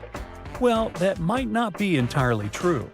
According to some experts, just building this hydraulic device would have required a lot more heavy work than simply moving the stone blocks using good old-fashioned manpower. And let's not forget, the step pyramid of Djoser is like a baby pyramid compared to those that came later. The stones used for Djoser's pyramid weighed, on average, about 660 pounds each, which is nothing compared to the more than 2.5-ton blocks used later for the pyramid of Chephren. If this cool water lift theory gets completely ruled out, we still need to explain how this pyramid was built in the first place. To answer that, we need to rewind a bit and talk about the original plans. See, before Djoser's tomb became a pyramid, the idea was to construct a simple mastaba. This type of tomb was pretty common in earlier periods, a flat-roofed, rectangular structure with sloping sides. But after the original mastaba was finished, they decided to expand it a bit by adding more layers on top. And then they added even more layers, until the construction reached 6 distinctive steps, each one smaller than the previous. And they probably did all this by raising those heavy stones using ramps, not a water-powered elevator. There is still so much we don't know about the step pyramid of Djoser. More research is definitely needed to fully understand how this system worked, or if it even existed at all. But the idea of using water to help build the pyramid adds a whole new layer to our understanding of ancient Egyptian engineering. It's a powerful reminder of just how clever and resourceful those builders were, using the natural landscape and the power of water to create one of the most iconic monuments in history. Imagine working 7 days a week on a large-scale construction site. You, along with thousands of others, carry millions of stone blocks and put them on top of each other according to a complex system. You work without modern construction equipment.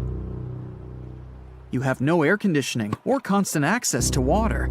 It's so hot outside that you can fry eggs on the road. You've been building the pyramid for decades, and now, when it's finally done, you enjoy the result of the colossal work of thousands of people. You're looking at a giant cultural monument of global value that will freeze in time and amaze people for tens of thousands of years. A few thousand years have passed. People in the 21st century see the pyramids and are like, wow, I can't believe humans have built this. Yeah, the people who built the pyramids wouldn't have appreciated such a theory. But actually, there are reasons to believe that people built it using some fantastic technology. From the outside, it seems the Great Pyramids are just big triangles of stone. People just put some heavy blocks on top of each other, and that's it. In fact, the design seems too perfect to be true. The pyramid consists of more than 2 million blocks. They lay so close to each other and are so even that you couldn't squeeze even a thin sheet of paper between them. Scientists still can't figure out the exact technology for building the Egyptian pyramids. One of the biggest and most famous is the Great Pyramid of Giza. This huge construction, well known all over the world, has one big secret. There should be a capstone on top of the pyramid. It's a triangular-shaped stone block, a small pyramid on top of a huge one. It's also called a pyramidion. The builders of ancient Egypt made it out of granite and limestone and covered it with gold. No records or old drawings prove that there was a pyramidion at the top of the Great Pyramid of Giza. But there's another ancient Egyptian structure with such a triangle, the Red Pyramid. It was built before the Great One, and its capstone has survived to this day. Archaeologists have found and reconstructed it. But where could the capstone of the Great Pyramid be? It's a mystery that still has no answer. Some are sure that some thieves have stolen it from the top. Maybe they just climbed up and pushed the pyramidion down. It makes perfect sense.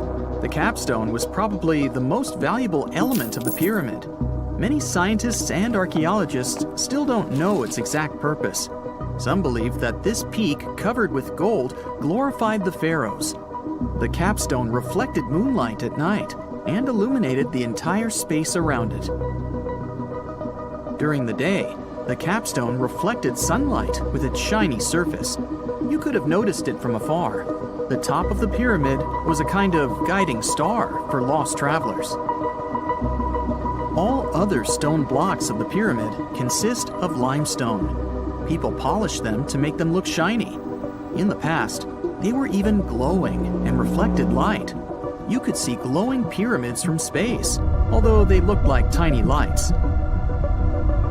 Over thousands of years, winds, sandstorms, and rains have changed the pyramid's appearance. If people had taken care of them all this time, they would have looked like something out of science fiction movies, or the pyramids from Las Vegas. But unfortunately, we will never see their original appearance. Some archaeologists and scientists believe that the capstone could absorb the sun's energy and distribute it evenly throughout the pyramid. No one knows precisely why the Egyptians needed this technology. There's a theory the pyramids are ancient energy systems. The pharaohs applied this energy to use some unique technologies that were more advanced than all the achievements of the 21st century. And the triangular shape of the pyramids was ideal for boosting this electromagnetic energy. In theory, solar radiation, or electromagnetic forces, accumulated at the top of the pyramid, filled the inner rooms, and then went down the walls to the base. Any surface distortion could prevent the flow from spreading, so they had to create a perfectly smooth surface. That's why they installed the blocks so that nobody could squeeze a needle or razor blade between them. Many people believe in this theory because they built the pyramids from limestone. This material can hold energy inside itself. In the inner part, they created granite deposits to cause air ionization, that is, to create an electric charge. They also dug channels under the pyramid for water to transmit electricity. And at the top, they put a gold capstone, the best conductor of electricity. So, this is how you get a great power generator. Different cultures used similar technologies to create electricity all over the world. But these are all theories. If it had been working, humanity would have used these technologies today. There are mentions of the metal industry, chemistry, engineering, physics, mathematics, and astronomy in some ancient records. Most scientists don't believe in all these things. We know the detailed stages of the technology's development in different cultures. In the 21st century, scientists, historians, and anthropologists can track the evolution of all modern devices. If people had created some technological inventions in ancient times, the history of the world would have looked different. Perhaps all the achievements of antiquity could have been wiped off the face of the earth by global cataclysms, and it can happen to us. Just imagine how people would dig up a laptop in 5,000 years. perhaps they wouldn't understand what kind of device it is. Another Egyptian wonder surrounded by mystery is the statue of the Sphinx. The Egyptians carved it out of a single massive piece of limestone about 4.5 thousand years ago. But scientists still don't know the exact date of its construction or who built it. People painted the Sphinx in different colors, so it looked much brighter and more vivid in the distant past. It was shining just like the Great Pyramids. Anyway, time hasn't only changed its appearance, but its name too. Initially, the Egyptians called it Horemheket. The Greeks renamed it the Sphinx about a few hundred years after it had been built. The Sphinx emphasized the greatness of the rulers of Egypt. It also performed a symbolic function of a watchdog guarding the tomb of the pharaoh and the paths leading to it. This version sounds realistic, since archaeologists have discovered many secret entrances at the foot of the Sphinx. Perhaps these rooms and intricate tunnels lead to underground halls with treasures. And treasures don't always mean gold and jewelry. According to legends and theories, the Sphinx guards the Hall of Records, the storage of all humankind's knowledge. The information about the ancient mythical state of Atlantis could be there. You can find many detailed maps of the internal dungeons of the Sphinx on the internet. They show structures 12 stories deep under the statue. It looks like a small city filled with gold, scrolls of knowledge, and various ancient artifacts. But don't believe all these maps.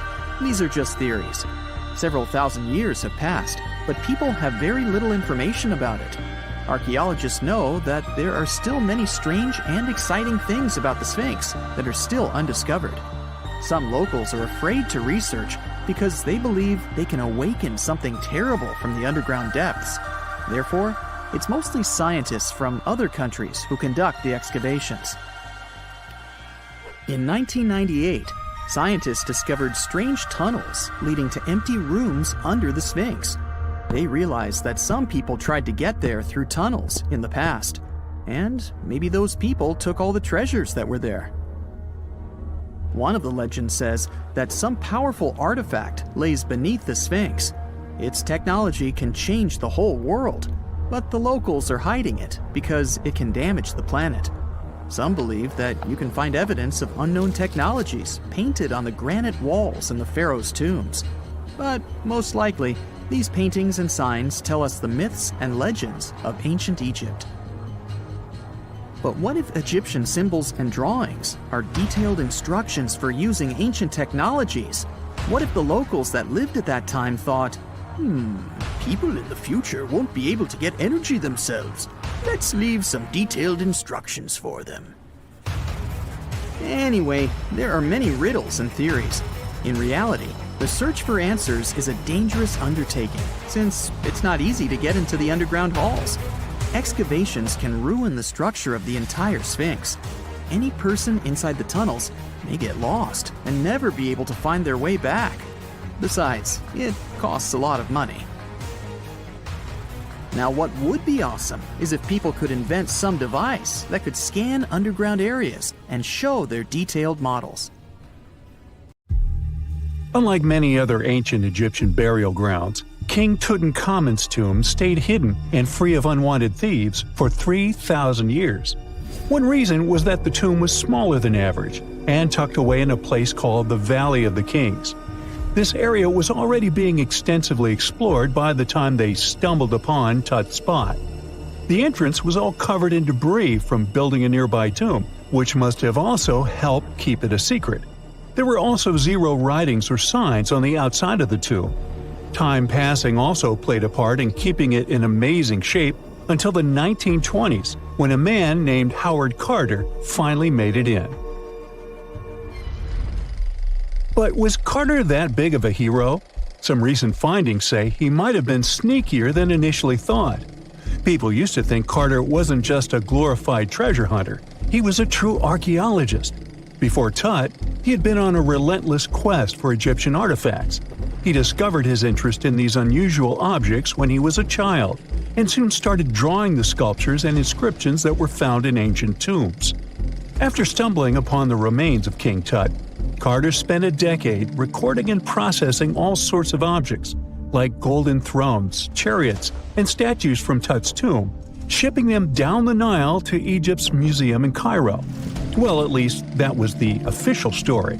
More recent discoveries claim that not all of the objects made it to Egyptian officials. A secret letter seems to uncover Carter's little 10 for them, 1 for me policy. The letter in question was sent to Sir Alan Gardner, a philologist and friend of Carter's, dated from 1922. In these writings, Carter mentioned having found the tomb and was asking his buddy for some advice. In another letter from 1934, Gardner seems to be thanking Carter for an amulet, which was sent to him as a thank you gift. Carter was adamant that it didn't come from Tut's tomb, but evidently it did. Even the British director of the Egyptian Museum was onto Carter's sneaky endeavors, but couldn't prove it. He compared Gardner's amulet to others from Tut's tomb, and lo and behold, they were a perfect match. Gardner was so disappointed to have been put in such a sticky situation that he vented to Carter in another letter. Deciding to be a good friend, Gardner didn't throw the famous archaeologist under the bus. Instead, he advised Carter to take those stolen goods back to Cairo, just like he'd advise you to like this video and subscribe to the Brightside channel for more amazing videos on the most unique topics in history. It's not the only shady piece of information on Carter's post-discovery behavior. In 1947, a man named Alfred Lucas, who used to work with a controversial archaeologist, gave some information in an obscure journal in Cairo. He claimed that Carter sneakily cracked open the burial chamber door himself. Then he sealed it back up like nothing had happened before the official uncovering. Now, why would he do that? Well, the same theory suggests that Carter and his crew might have entered the tomb early so they could get their hands on some ancient goodies. Obviously, these people couldn't risk having such objects sold while they were still alive, but made sure they were auctioned off after they passed. Carter, though, never confessed to anything. He made no official denial either, but the Egyptian government couldn't risk any more mysterious disappearances, so they prohibited him from entering the tomb for a while. Some have connected this apparent stealing to the curse of King Tut. If you've never heard of it, know that it became quite the scary tale soon after King Tutankhamun's resting place was uncovered. It claimed that anyone messing with the tomb of the boy pharaoh would face some serious bad luck. It's not all dramatic like a mummy going on an aggressive spree, but word got out that the people involved in disturbing King Tut's lair met some mysterious, untimely ends. The main untimely passing related to this supposed curse is that of George Herbert, the 5th Earl of Carnarvon. He was this British aristocrat who helped fund the search for the tomb. He passed away just a year after the tomb was opened. Now, people love to call it mysterious, but it turns out that Herbert was already in pretty bad shape health-wise when he got to Cairo, and he ended up getting taken down by a regular disease. Now, let's talk numbers. There were a lot of people linked to this tomb opening: security guards, archaeologists, and supporting staff. And sure, a few of them did pass not long after the tomb started receiving visitors. As much as we'd like this curse to be true for the sake of, good storytelling, statistically, if you have a bunch of people connected to opening a tomb, you'd expect some passings just by random chance. The average lifespan for those supposedly targeted by the ancient curse was more than 20 years after the spell was supposed to kick in. Herbert's daughter even lived until the 1980s, that's half a century later. And Howard Carter himself lived until 1935, a solid 16 years after the big reveal. Some have suggested that the whole curse was nothing more than a careful PR strategy. You see, when Tut's tomb was found, Howard Carter wanted to make a priority out of keeping nosy reporters away, so he might have come up with a curse hanging over anyone entering the boy king's resting place. But what was stolen from King Tut's tomb anyway? Well, some jewelry to begin with. It might have been snatched by Howard Carter himself, according to a French specialist. He did some intensive research by looking at old pictures taken from inside the tomb back in the 1920s. He compared those images to various objects from museums and auction houses. He soon started to piece together the whereabouts of some of Tut's jewelry. First up, there's this collar that used to be on Tut's chest. It was all broken into pieces, and some parts went via Carter to the Nelson Atkins Museum in Missouri. Meanwhile, other bits ended up on a necklace owned by some unnamed people who tried to sell it in 2015 but failed. Even the Nelson Atkins Museum agrees, as they've confirmed the information on their website. Then there's a headdress piece. Some beads from it that once belonged to Tut apparently got stolen by Carter too. They were also strung into a necklace and are now being held at the St. Louis Art Museum. Another fancy collar made out of glazed ceramic magic spent some time at the Met, far away in New York. Thankfully, it was sent back to Egypt a bit over a decade ago. This seems to have been, as you'd expect by now, also stolen by Carter. Missing artifacts aside, King Tut still gave a ton of amazing objects that helped us learn more about this incredible ancient culture. Starting with the famous burial mask. It's this massive 21-inch gold art piece with semi-precious stones and glass paste. It weighs 22 pounds and showcases the boy pharaoh with a long beard and a headdress with a cobra and vulture. On the back, there's this spell from an important ancient Egyptian spiritual book that's supposed to make sure it works just as well in the afterlife. Tut was also apparently a board game enthusiast. They found 4 board games in his tomb, some made of ivory. Archaeologists also found a pair of gold sandals, though you'd imagine they were more for show than for comfort. In fact, the pharaoh probably never wore them in his lifetime. Now, speaking of fashion items, it turns out Tut was quite the fancy ruler. They even found a mannequin in his tomb that was used to pick out, adjust, and store his outfits and jewelry. The boy king seemed to have also enjoyed some music, based on the 2 trumpets historians found in his tomb. Though they were played back in 1935 in a BBC broadcast, the instruments are today considered too fragile to be maneuvered. A gruesome discovery took place in Egypt some years ago. You want to hear about it? 16 human hands, carefully buried in 4 eerie pits. They didn't look too much like human hands at first, since they were abnormally large, but they were. Weirdly, there were only right hands. No left hands were in sight. It turned out that it points to the practice of an ancient dark ritual. Old Egyptian art and tales talked of a ceremony where warriors would present the right hand of their adversaries as proof of victory and ask for gold in return. Egyptians believed in the afterlife, so cutting off someone's hand meant you cut off their power eternally. Guaranteeing this type of defeat was interesting to the winning party. Here, the fight was between Egyptians versus Hyksos, who lived in what was once known as Canaan. Egypt has always been the center of some history-changing findings, and some time ago, this papyrus was found. If we stretched it open, it would be just a tad bigger than the height of a skyscraper. The world's tiniest skyscraper, which is located in Wichita Falls, Texas. When humans didn't write on their notes app, they wrote on this thing, made from the medulla of a papyrus plant. Around 2,000 years ago, ancient Egyptians wrote something reminiscent of a book where they describe most of their funerary traditions and their visions of the afterlife. It's considered one of the most important texts from ancient Egypt and is still sold in bookstores to this day. This ancient manuscript was unearthed from a chamber located just south of the Pyramid of Djoser, located in Saqqara. Oh yes, Djoser is the oldest pyramid in Egypt and not the Giza pyramids like most people think. So recently, the site of Saqqara buzzed with excited archaeologists who probably found one of Egypt's oldest complete mummies. They believe that this beautiful and well-preserved mummy was that of a wealthy man.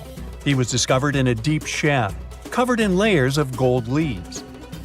There are many symbols that show he was an important and wealthy man, like the band he wore on his head, the bracelet on his chest, and the fact that he was embalmed with a tunic, which was reserved for Egypt's finest. The most exciting part of the entire discovery was finding the resting place sealed with mortar, just as the ancient Egyptians had left it 4,300 years ago.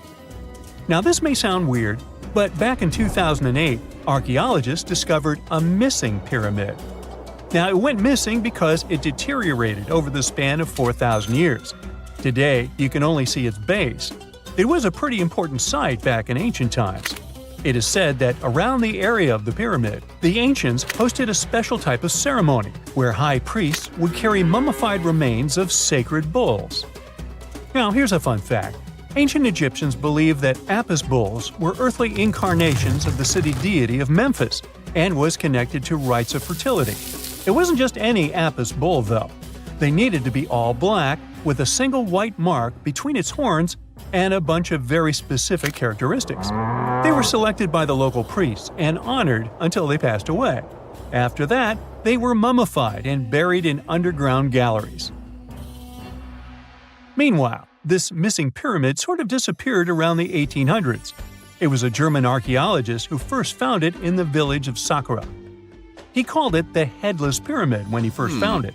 But then, years after the official discovery, the desert sand came along and covered the whole thing. There were some excavations between the 19th and 20th centuries, but they weren't too systematic. That's why scientists were so thrilled when they dug an entire pyramid's base after removing the 25-foot mound of sand that was covering it. Oh, and it turns out American archaeologists are excavating a cemetery in Egypt that could contain over 1 million mummified bodies. So far, archaeologists have dug around 1,700 mummies. One of the main differences from other classic Egyptian mummies is that these people weren't kings and pharaohs. They were commoners that most likely lived about 1,500 years ago, when Egypt was controlled by the Roman and Byzantine empires. The name of the cemetery is cool, though, the Way of the Water Buffalo, just in case you want to check it out on your next trip. Other than bulls and buffaloes, ancient Egyptians also liked baboons. Are you seeing a pattern here? In the beginning of the 20th century, archaeologists discovered a site filled with mummified baboons in a place called, guess what? The Valley of Monkeys. An animal wouldn't have been mummified if it wasn't considered important. Certain animals were more important than others, since they were linked to specific deities. Jackals were connected to Anubis, the ancient god of the afterlife, and cats were likened to the female deity Bastet. Baboons were a pretty big deal, since they were believed to be connected to Thoth, the deity of wisdom and advisor to Ra, one of Egypt's supreme deities. The archaeologists who studied these animals weren't too happy. They think these baboons were kept inside and were deprived of sunlight for most of their lives. They had extreme vitamin D deficiencies and they were poorly fed. Maybe Thoth got angry with these baboon keepers. Just a guess. Since there's never a boring day for archaeologists in Egypt, they also found human mummies with golden tongues. Since Egyptians were all about the afterlife, they believed that golden tongues might help a person speak once they pass to the other side. I mean, it's a long shot, but hey, why not? Some of these mummies were placed in wooden coffins with goods, such as necklaces, pottery, golden artifacts in the shape of lotus flowers and scarab beetles, and iPhones. Just kidding. A new temple was also unearthed recently in Egypt. Scientists believe it was dedicated to honor Zeus Cassios. That deity would be a cross between Zeus, the almighty Greek deity of the sky, and Mount Cassios. While digging around the Sinai Peninsula in Egypt, archaeologists spotted 2 pink granite columns poking out of the ground, and bingo. They believe these columns represented the temple's front gate and collapsed during an earthquake many years ago. And speaking of deities, there weren't only super serious deities. Recently, scientists unearthed a golden ring in a city south of Cairo. No, Frodo, it's not magical. It was a normal gold ring, but it had the depiction of the deity of fun, officially named Bes.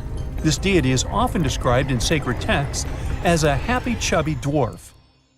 Today, many tattoos we get are sorta deprived of any sense and are made of aesthetic purposes only. In ancient Egypt, though, women would get tattoos as a token of protection for childbirth. That's what scientists think, at least. Around the Nile region, scientists found some mummies that had well-preserved tattoos, which is a rarity since the skin deteriorates so easily. Two of these women tattooed their lower backs, and the drawings were simple. They were mostly pictures, including that same chubby dwarf we just talked about, Bess. He also had a side hustle as the protector of women during childbirth. Now, would you believe me if I told you ancient Egyptians invented robots? No?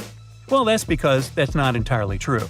Sure, they were astronomers, mathematicians, and engineers, and somehow they also squeezed an eccentric invention into that package. An automated deity some scientists called Hathor.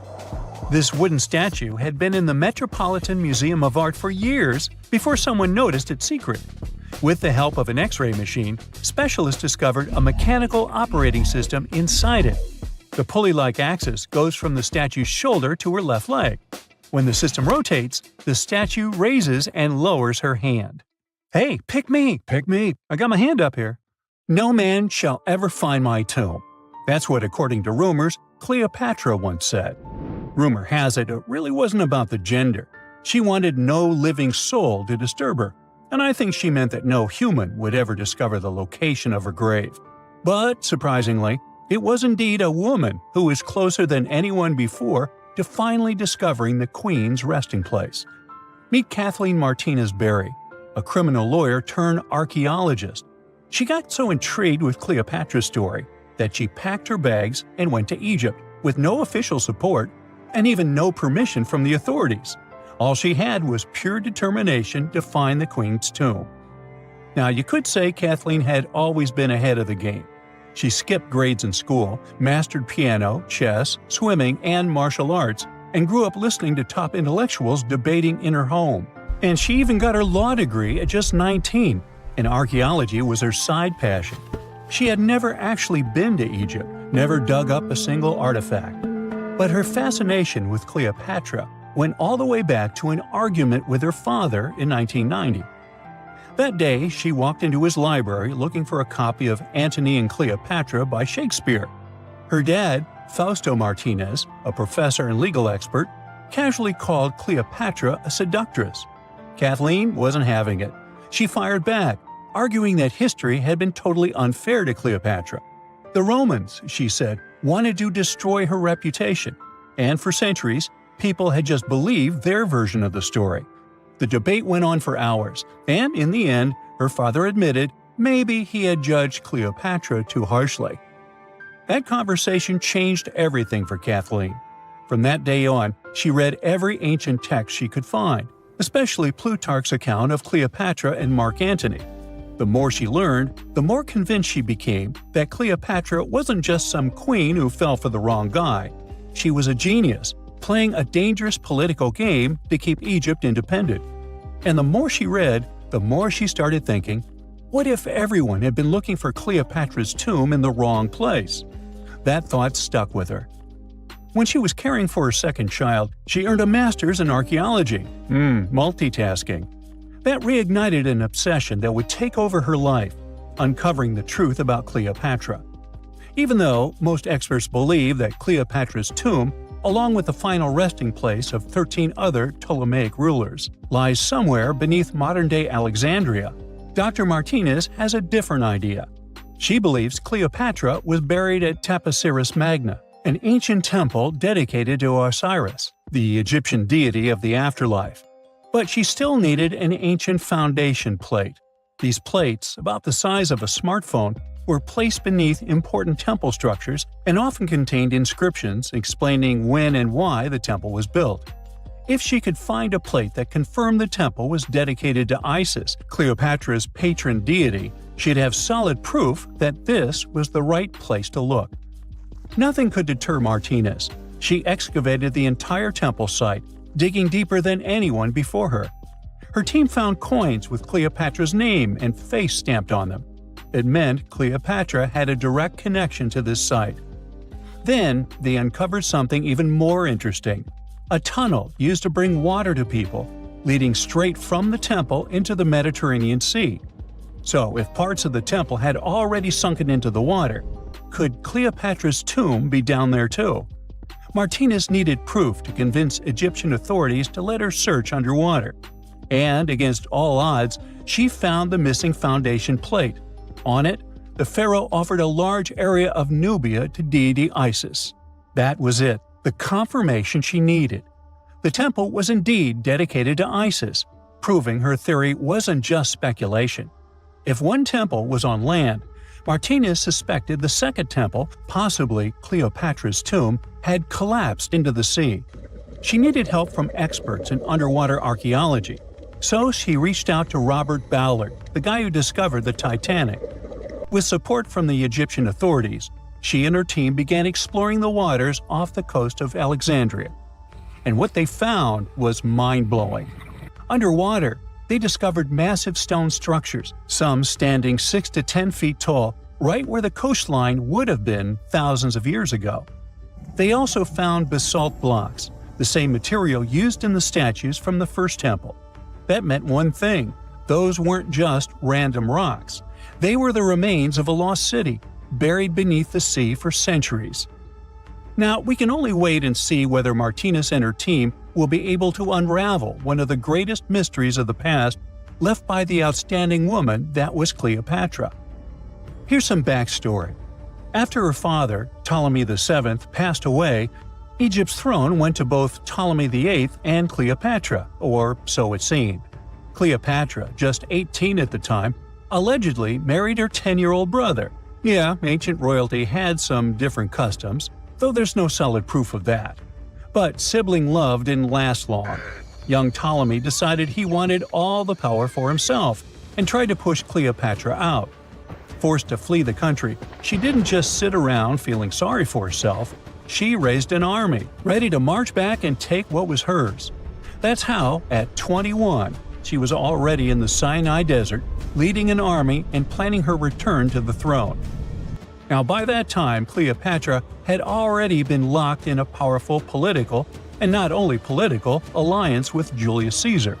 In June 47 BC, she gave birth to a son, Ptolemy Caesar, better known as Caesarion, who, many believe, was Caesar's child.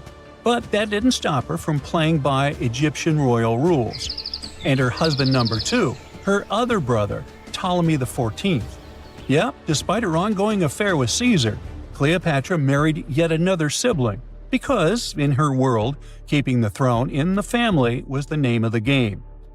Now, marriage aside, Cleopatra's bond with Caesar stayed strong. She even traveled to Rome with Ptolemy XIV for a state visit. But instead of playing the role of a dutiful queen, she stayed in Caesar's private villa by the Tiber River.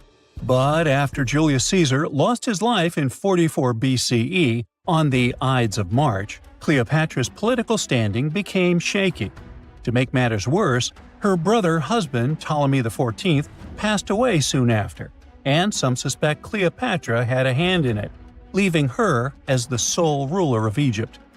Meanwhile, back in Rome, Mark Antony was rising to power as Caesar's presumed successor. Wanting to size up the Queen of Egypt, he summoned Cleopatra, and she did not disappoint. Sailing into town on a lavish barge dressed as a deity, Cleopatra made quite an entrance. Antony was instantly mesmerized, so much so that he left his third wife back in Rome and followed Cleopatra to Alexandria, where their relationship turned into a full-blown royal affair. The two had 3 children together. Together, they waged war against Caesar's adopted son, Octavian, in a battle for control of the Roman Empire.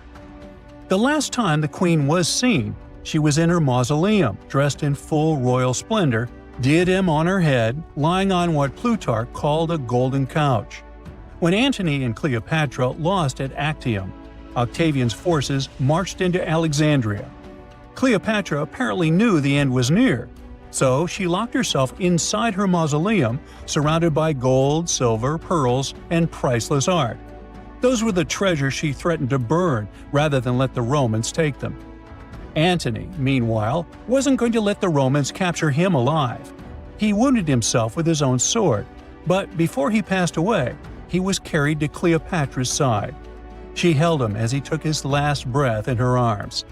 A little over a week later, Cleopatra made her own choice. Rather than face humiliation as Octavia's prisoner, she ended her life. Legend says it was the bite of a deadly asp, though history isn't quite clear on that. At the time, Cleopatra was only 39. Sounds like a rather full life to me. If someone finally invents time travel and you hop on a trip to the past, you won't recognize many of the things you know and love today. The Statue of Liberty and the Egyptian pyramids, some basic gadgets like the remote control and your laptop, and even the corn you have for lunch have all changed beyond recognition. When the pyramids were originally built in ancient Egypt and Giza and other places, they didn't look sandy brown at all. All of them were covered with white limestone.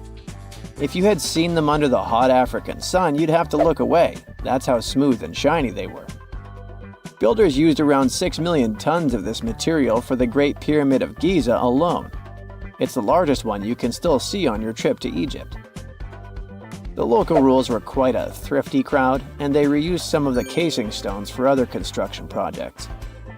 A massive earthquake in the 14th century has also loosened some of the stones, so you won't see a lot of limestone, but some of it is still there, on top of the Pyramid of Khafre in Giza.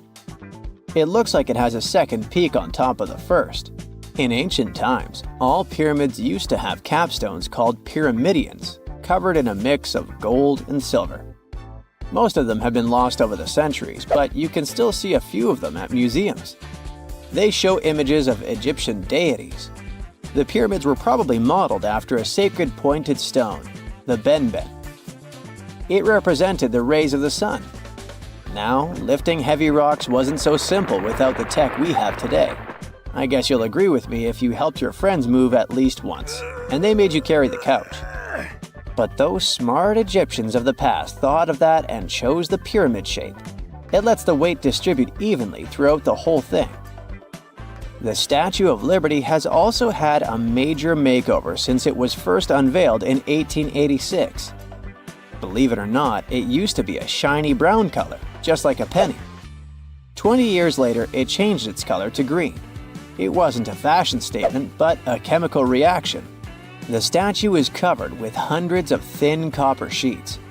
When copper reacts with air, it naturally forms a protective layer called verdigris. This layer protects what's under it from corrosion, and that's why statues and other things made of copper, brass, and bronze can last so long. When Lady Liberty first turned green, people in authority decided it would be a good idea to paint it all over. It was way before social media, so you couldn't just drop an angry comment under the post describing the idea. But they wrote about it in the local newspapers, and the public didn't love the idea. Then the Times interviewed a copper and bronze manufacturer, and he confirmed they shouldn't repaint it, because removing the protective layer would mean destroying the statue. Over the years, people have suggested painting Lady Liberty several times, but no one has ever done it. I don't know about you, but I can't imagine that lady in any other color, so I guess it's for the better. You love bananas as much as I do? Next time you enjoy a juicy soft one, remember you gotta thank selective breeding for that texture. The original wild bananas had many large, hard seeds and not so much delicious pulp. And hey, who doesn't like a sugary watermelon? It has a history of over 5,000 years, and it used to have bitter, yellowish white flesh and was really tricky to open. Selective breeding saved the day again, and watermelons got way sweeter. Japanese scientists went further and invented the seedless version. Corn's grandmother is a Mexican grass called teosinte. The kernels in this grass were small and hard to get. Farmers from many thousands of years ago saved the seeds only of those plants that were larger or tastier, or with kernels that were easier to grind. Thanks, my friends, for giving us the corn that's edible and even delicious. And just imagine, wild avocados were so small that they could easily fit in the palm of your hand. The pit in them was so large you wouldn't find much edible material inside. They also had a much harder shell than the ones we're used to. You probably wouldn't get a lot of work done without your beloved computer today, but I can't tell you exactly whom to thank for this invention. The ABC from 1942 is one of the contendants for the title of the first computer. It's short for the Atanasoff Berry computer, named after its inventors at Iowa State University. The ABC weighed over 700 pounds. Yep, yours must be way lighter than that. That big boy consisted of around 300 vacuum tubes and had a rotating drum, a little bigger than a paint can, and had small capacitors on it. A capacitor is a gadget that can store an electric charge, like a battery. The ABC could solve problems with up to 29 different variables to help scientists save some time. Like modern computers, it used binary digits, ones and zeros, to represent all numbers and data. Because of that, it was possible to do the calculations electronically. And now, my favorite part, the ABC finished one operation about every 15 seconds. Just for you to compare, it's millions of operations per second now. Unlike the tech we use today, the ABC did not have a changeable stored program, so the program could only do a single task at a time. An operator had to write down the intermediate answer and then dial that back into the computer. Sounds like another reason to be happy we live in the 21st century. That remote control you use for all sorts of appliances has gone a long way too. Nikola Tesla, who gave us alternating current, designed one of the first wireless remote controls back in 1898. He named his invention teleautomation and demonstrated it on a miniature boat controlled by radio waves. The boat had a little metal antenna attached to it.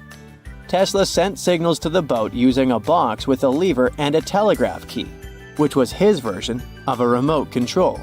Those signals set electrical contacts on the boat into motion and moved the rudder and the propeller, and Tesla was controlling the boat. The concept of the remote control soon spread to other gadgets. The first television remote control followed in 1950. It was designed by the Zenith Radio Corporation, called LazyBone. Don't take it personally, please.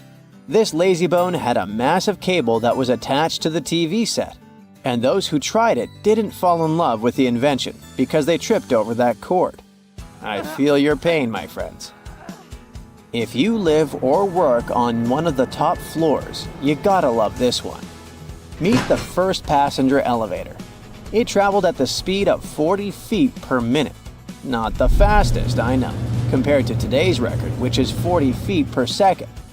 But hey, it was built back in 1857 in New York and was more of a tourist attraction than a necessity. The elevator had a steam engine hidden in the basement of a 5-story building. 3 years later, they shut it down because the public didn't appreciate it. Otis Tufts filed the first patent for a vertical railway around the same time. His invention included an actual car with a bench inside for people to sit on. Sounds like a great spot to hang out with friends to me. What do you say? Then they started adding elevators to luxurious hotels around the world. They were entire rooms with a rich design, upholstered seats and mirrors on the walls, and sometimes even a small chandelier. There was an obligatory operator who'd close the door and the car would start its super slow ascent. It was still more about style than about speed, so I guess I'd choose the stairs. We know that the ancient Egyptians were talented enough to build something as grand as the pyramids, but were they also smart enough to measure the speed of light? There's a theory circulating online that says exactly that. If you look at these two numbers, you'll see that they match completely. The first one is the speed of light in a vacuum measured in meters, and the second one is the latitude of the Great Pyramid of Giza. So, was it done on purpose, or is it just a coincidence? Well, happily, we can tell you that it's actually just a coincidence, not another conspiracy thingy. The Great Pyramid is just one of the many places in the world that share the same latitude. And more importantly, even if the ancient Egyptians had somehow measured the speed of light and chosen to keep it a secret from the rest of the world, they wouldn't have used meters to put it down.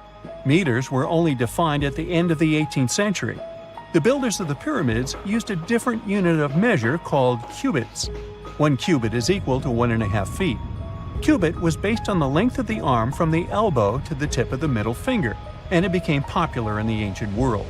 So if they wanted to impress the rest of the world and set the pyramids at a point that matched the speed of light in cubits, they would have to build their iconic constructions somewhere in Europe. And then the Danish astronomer who first measured the speed of light in 1676 would have been really upset to know that someone had done it centuries before him. So although they were ahead of their time in many aspects, the ancient Egyptians never measured the speed of light or used longitude and latitude to map their locations. The base of the Great Pyramid of Giza might seem like a perfect square, but it's actually an 8-sided structure, not 4-sided.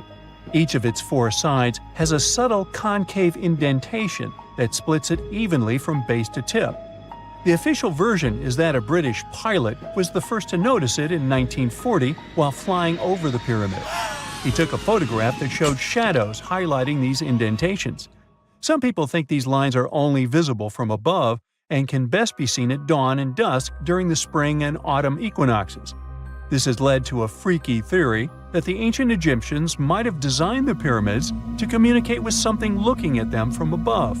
Now, the Great Pyramid is one of only 3 pyramids that used to have a swivel door. It weighed around 20 tons, but they could still easily open it from the inside. Its precise fit made it nearly invisible from the outside, with no visible latch or handle. There were only slight variations in the exterior stone that gave out an opening. The other 2 pyramids with similar doors belonged to Khufu's father and grandfather. The Great Pyramid also has a hidden void at least 100 feet long that was only found in 2017. We still don't know what lies within the space, what purpose it served, or if it is the only space of its kind. Researchers use the same tech to see through cathedral walls, Mayan pyramids, and even volcanoes. It depends on a natural shower of subatomic particles called muons. They pass more easily through empty space than through solid materials. So if they arrange multiple muon detectors around a structure, scientists can map out its solid and empty areas. A team of scientists placed muon detectors inside the Great Pyramid and allowed them to gather data for months. Scientists have analyzed samples of the mortar used to build the pyramids many times. Although we know its composition, modern technology still can't replicate it. The mortar is mostly made from processed gypsum, but it wasn't used like the cement we use for bricks today. Instead, they used it to support the joints between the massive stones as they were set in place. The estimated amount they needed to construct the Great Pyramid was around 500,000 tons of mortar. The gypsum mortar is stronger than the stones themselves and has held up for thousands of years. Now, all 4 sides of the Great Pyramid are aligned with the cardinal points – north, south, east, and west. According to geologist and engineer Glenn Dash, the alignment is accurate to within 4 minutes of arc, or 1/15th of a degree. The architects managed to achieve this without modern tools like drones, blueprints, or computers. Many researchers try to explain this construction miracle.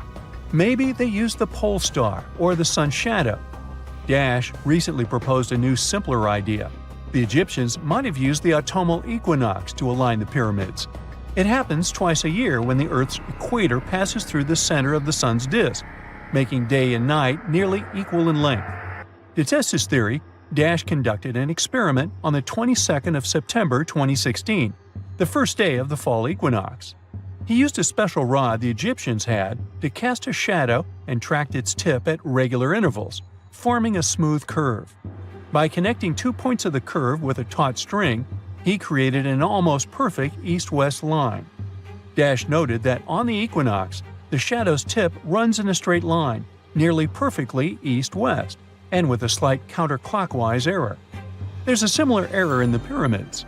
Although his experiment was conducted in Connecticut, Dash believes that the same method would work in Egypt. All the ancient Egyptians needed was a clear, sunny day. They could determine the fall equinox by counting 91 days from the summer solstice.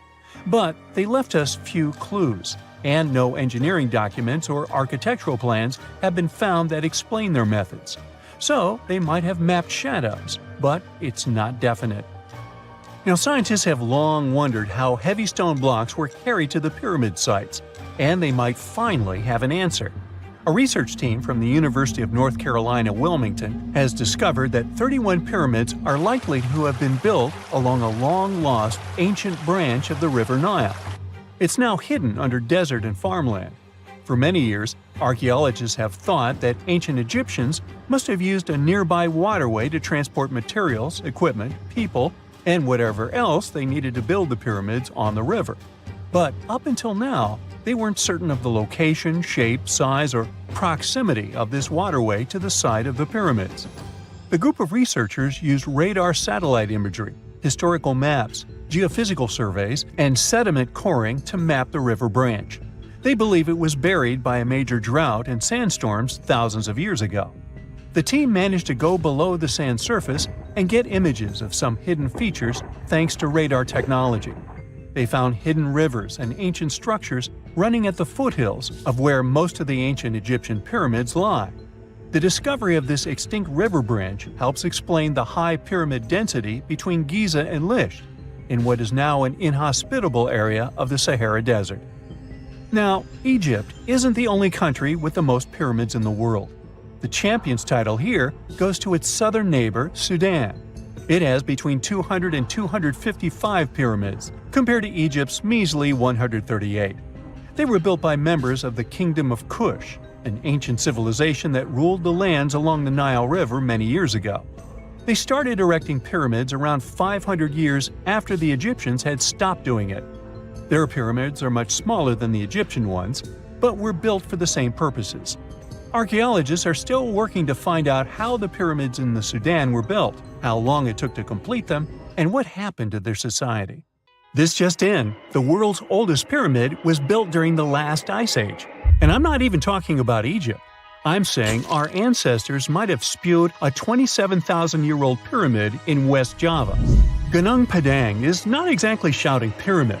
It's more of a mound with huge scattered stones tossed all over it. But local people seem to revere it, and they have for centuries. It wasn't until recently that the Indonesian authorities decided to excavate a bit deeper to see what all the fuss was about. They ended up finding the remains of a human settlement. It was rather unexpected, since the mound is pretty high up. This excavation could only prove there were humans in the area as far back as 45 BCE, which sounds reasonable. It was up to an Indonesian geologist named Donnie Hillman to prove that Gunung Padang is the world's first pyramid. He used all sorts of new technology to support his claim. Our guy used carbon dating, which digs deep into the earth and takes whole chunks of soil. He found layers and layers of constructions, like he was digging up Rome and finding ancient buildings buried in the ground. His research proved that there had been caverns and even rooms down there, which could only mean one thing: humans. As for the rocks located up in the mound, they were most likely strategically placed by the people who lived there back in the day. They needed a place to meditate, so they arranged things in a harmonious way. Their smooth surfaces wouldn't be the result of years of erosion, but the works of great sculptures, the Michelangelos of their day, let's say. If this is all for real, then human civilizations began way before we think they did. Our ancestors, the Paleolithic humans, didn't have what it took to be considered a civilization, especially not the tools and knowledge to build pyramids. They needed a lot of masonry skills, which weren't all that available during the last ice age. His peers don't share this view, though. They could believe Hillman's theory if he had found evidence such as charcoal and bone fragments, but he didn't. Flint Dibble, another archaeologist, says that without concrete evidence of human activity, there's no proof of an actual pyramid. In this case, all the data proves is that the soil in the mound dates back to 27,000 years ago. He thinks the rocks on top of the mound just slipped down the hill, like rocks normally do. Only a complex society would have managed to build a stepped pyramid like they claim it was. But according to Bill Farley, an American archaeologist, there's just no reason to believe there were any settlements in Indonesia during the last ice age.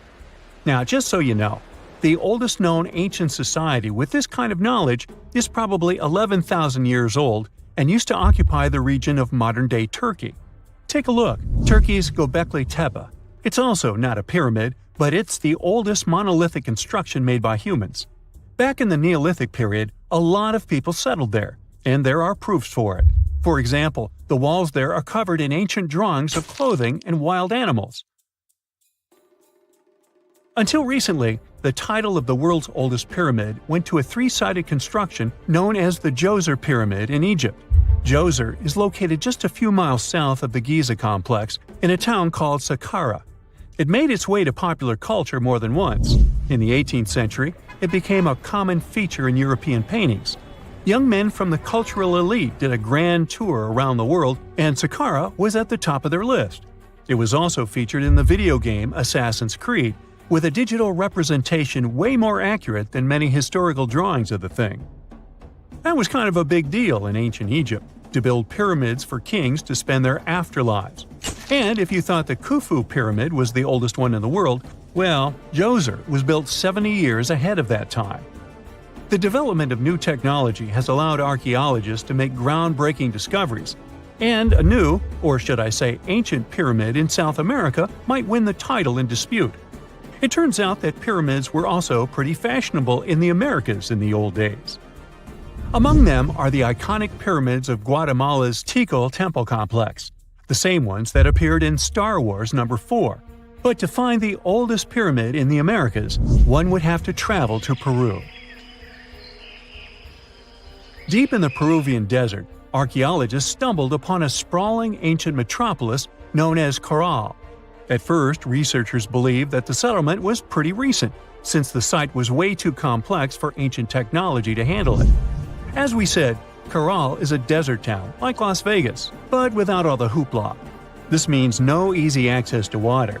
And for cities like these to thrive, they need a considerable irrigation system, which leads us back to complex technologies. The Peruvians surprised us all with this new discovery. This site was huge, filled with an amphitheater, houses, and religious buildings. The whole thing probably sprawled through 370 acres. And when scientists went to test their initial hypothesis using radiocarbon dating, they found that the city probably sprung around 2027 BCE. On the site, archaeologists found 6 pyramids that could possibly predate the one in Saqqara. As far as they know, both civilizations coexisted in the same time period, in opposite parts of the world. But since researchers can't pinpoint the exact age of Caral's pyramids, it's pretty hard to guess which civilization completed their pyramid first. If only we had a crystal ball. Now, it just so happens that the shape of a pyramid is something that nature is able to produce all on its own, leaving us modern-day humans a bit confused. A classic example is the Japanese side of Yaonagani, which also goes by the name of Japan's Atlantis. The entire monument is about the size of 5 football fields and the height of a 5-story building. Explorers and scientists believe that Yaonagani dates back to 10,000 years ago. For Japan's top marine geologist, Professor Masaki Kimura, Yaonagani is the heritage of a lost civilization. Kimura has dived into exploring the ruins over 100 times over the past 10 years. To him, there are clear signs of human activity down there. Check out this triangular-shaped pool on the monument's surface. Kimura thinks it's actual proof of humans, because this triangle-shaped concave is a historical symbol of water fountains in the region. As it happens with a lot of these cases, not all scientists are convinced the same. For many, Yaonagani is probably the result of thousands of years of erosion, and the fact that the monument is composed of one massive rock leads them to believe it is not really human-made. Sure, these huge basalt columns may look like the ruins of a palace, but they're most likely the result of the intense volcanic activity in the region. And speaking of natural formations that really look like a human made it, a pyramid on Mars has been a hot topic lately. Humans have been keenly trying to prove that there is life on Mars for quite some time. But some are stretching it really far, saying that little green or gray people built a pyramid on the planet to try and build their own civilization. This picture was taken over a decade ago by the Mars Reconnaissance Orbiter, the MRO, but it started to resurface recently. It shows what looks like a 3-sided pyramid. Some people claim that the smooth side of the pyramid could only be the effect of otherworldly work. Then science comes along and explains that Mars is home to one of the deepest canyon systems in the whole solar system. The so-called pyramid is located in what is known as the Kandor Chasma region. This Martian region has a bunch of similar formations that are nothing more than the result of erosion. Nothing supernatural going on there, apparently. Okay, what if I tell you that the extraterrestrials we all imagine as little green men may actually look like very normal Earthlings and chill in Europe? This is the Iberian Peninsula, and people living there are under suspicion. Ooh. Here's the reason. Somehow, parts of the most important artifacts that the Iberian civilization called Treasure of Valena are made of metal that simply can't be found on Earth, because it's metal from a meteorite. Now let's tackle this step by step. This is the artifact itself, and it's composed of 59 different objects. Bowls, bottles, and bracelets. Is there a pattern there with all those bees? In total, the find weighs around 20 pounds, of which 18 pounds are 23.5 karat gold. Now, if you're not a metal specialist, I'll clarify it for you right away. For comparison, 23 karat gold is 95.8% pure gold, so 23.5 karat is even purer. The remaining percentage goes to other metals to help add strength and durability to the precious alloy. There was also silver, iron, and amber in that set. The artifact could have been pretty straightforward, but for these two, let's call them imposters. Look at this wrought iron bracelet and this hollow hemisphere. Can you see that? Those rusty lines on the hemisphere and the overall weird color of the bracelet do stand out, since everything else is made of purest gold. This all started back in 1963, when a researcher noticed a dark leaden metal among the shiny bowls and bottles. The metal was shiny in some areas and covered with a ferrous-looking oxide that was mostly cracked. Now, just so you understand, gold does not usually act this way. Gold is one of the least reactive of all metals, so it won't even tarnish, let alone rust. To figure out where this suspicious iron came from, researchers turned to mass spectrometry, which checks out the mass-to-charge ratio of molecules. Their findings showed that the nickel in the iron is similar to that found in meteoritic iron. Simply put, the bracelet and the hemisphere are of extraterrestrial origin. Ooh. Now, the exact age of the trove is hard to determine, yet it's crucial. We need to know the exact age to see if it coincides with the start of the Iron Age in the Iberian Peninsula. If it does, then no further questions here. But if it doesn't, well, it's, at the very least, weird, if not suspicious. So there's this three-age system. It comprises the Stone Age, then the Bronze Age, and then the Iron Age. The Stone Age is of no importance here, so let's compare the Bronze and the Iron Ages. The Bronze Age began when it was realized that combining copper and tin produced a material that was more durable than either metal alone. This era was all about major upgrades in tools and weapons, but two standout inventions were writing systems and the wheel. Then came the Iron Age. This time was all about slowly bringing iron into everyday life. Iron was way easier to shape into cool designs than bronze. Now, this was a big deal because iron, especially transformed into steel, provided significant improvements in all aspects of life. Tools became lighter, cheaper, and stronger compared to their bronze equivalents. You get it? Good. So, researchers have long debated whether the treasure dates back to the post-Argaric era or the latter part of the Bronze Age. The most recent study claims that those artifacts were created in 1400 to 1200 BCE, and something really doesn't add up. First off, the Iron Age began around 500 years after these artifacts were crafted. Plus, ancient craftsmen couldn't know back then how to work with metals that landed on Earth approximately 1 million years ago. And while the dates are really hard to explain, there is a logical explanation for the craftsmanship. The theory here is that those metal workers simply had access to the fallen meteorite, and thus, they could study it well and discover its properties before using it for decorative purposes. They could have figured it out through trial and error, and once they knew exactly how to work with this extraterrestrial metal, they proceeded to adorn the artifacts with it.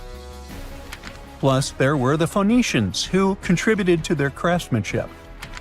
Now, it's true that the Iberian people have been processing metal and making pottery long before the Phoenicians settled on the peninsula.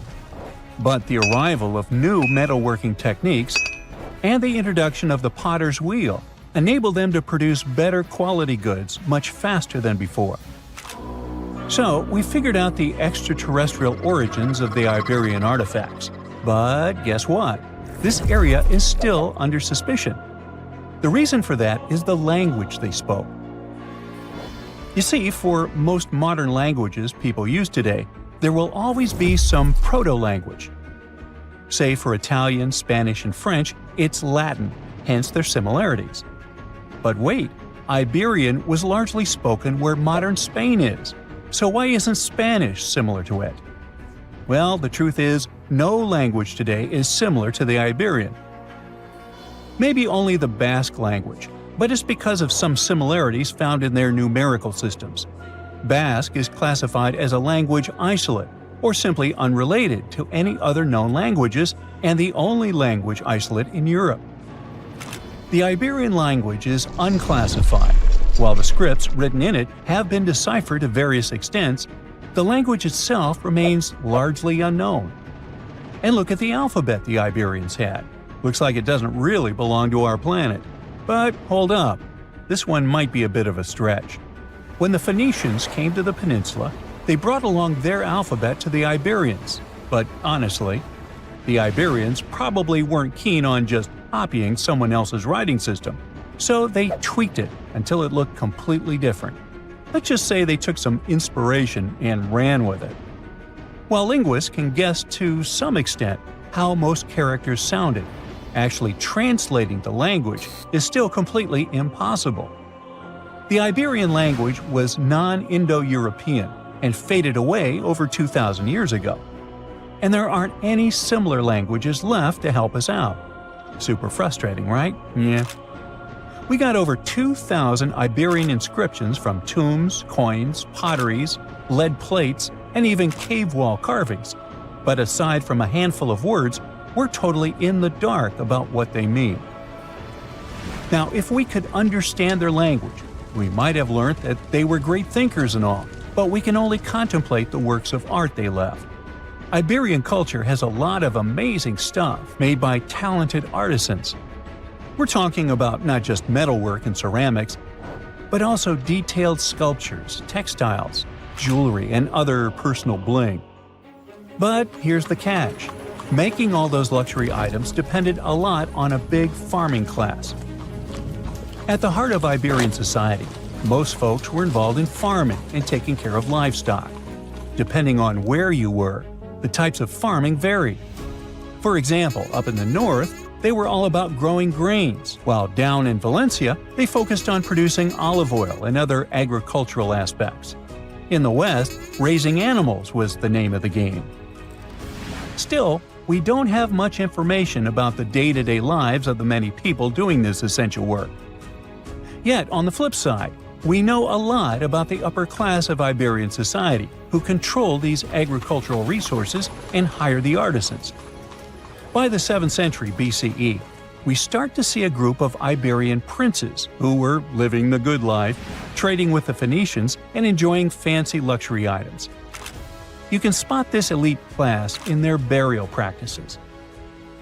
Cremation was the go-to method for funerals among the Iberians, and wealthy individuals were often found in cemeteries with all sorts of lavish goods and funerary sculptures that give us a peek into the fashion and hairstyles of the rich. Interestingly, starting in the 6th century BCE, there was a noticeable drop in the number of recognizable burials, which suggests that these elaborate funeral customs became more exclusive to a small elite. Meanwhile, the fate of the majority, farmers, artisans, soldiers, and laborers, who made up a big chunk of the population, remains a bit of a mystery. It used to be a pretty advanced civilization, but it vanished without a trace.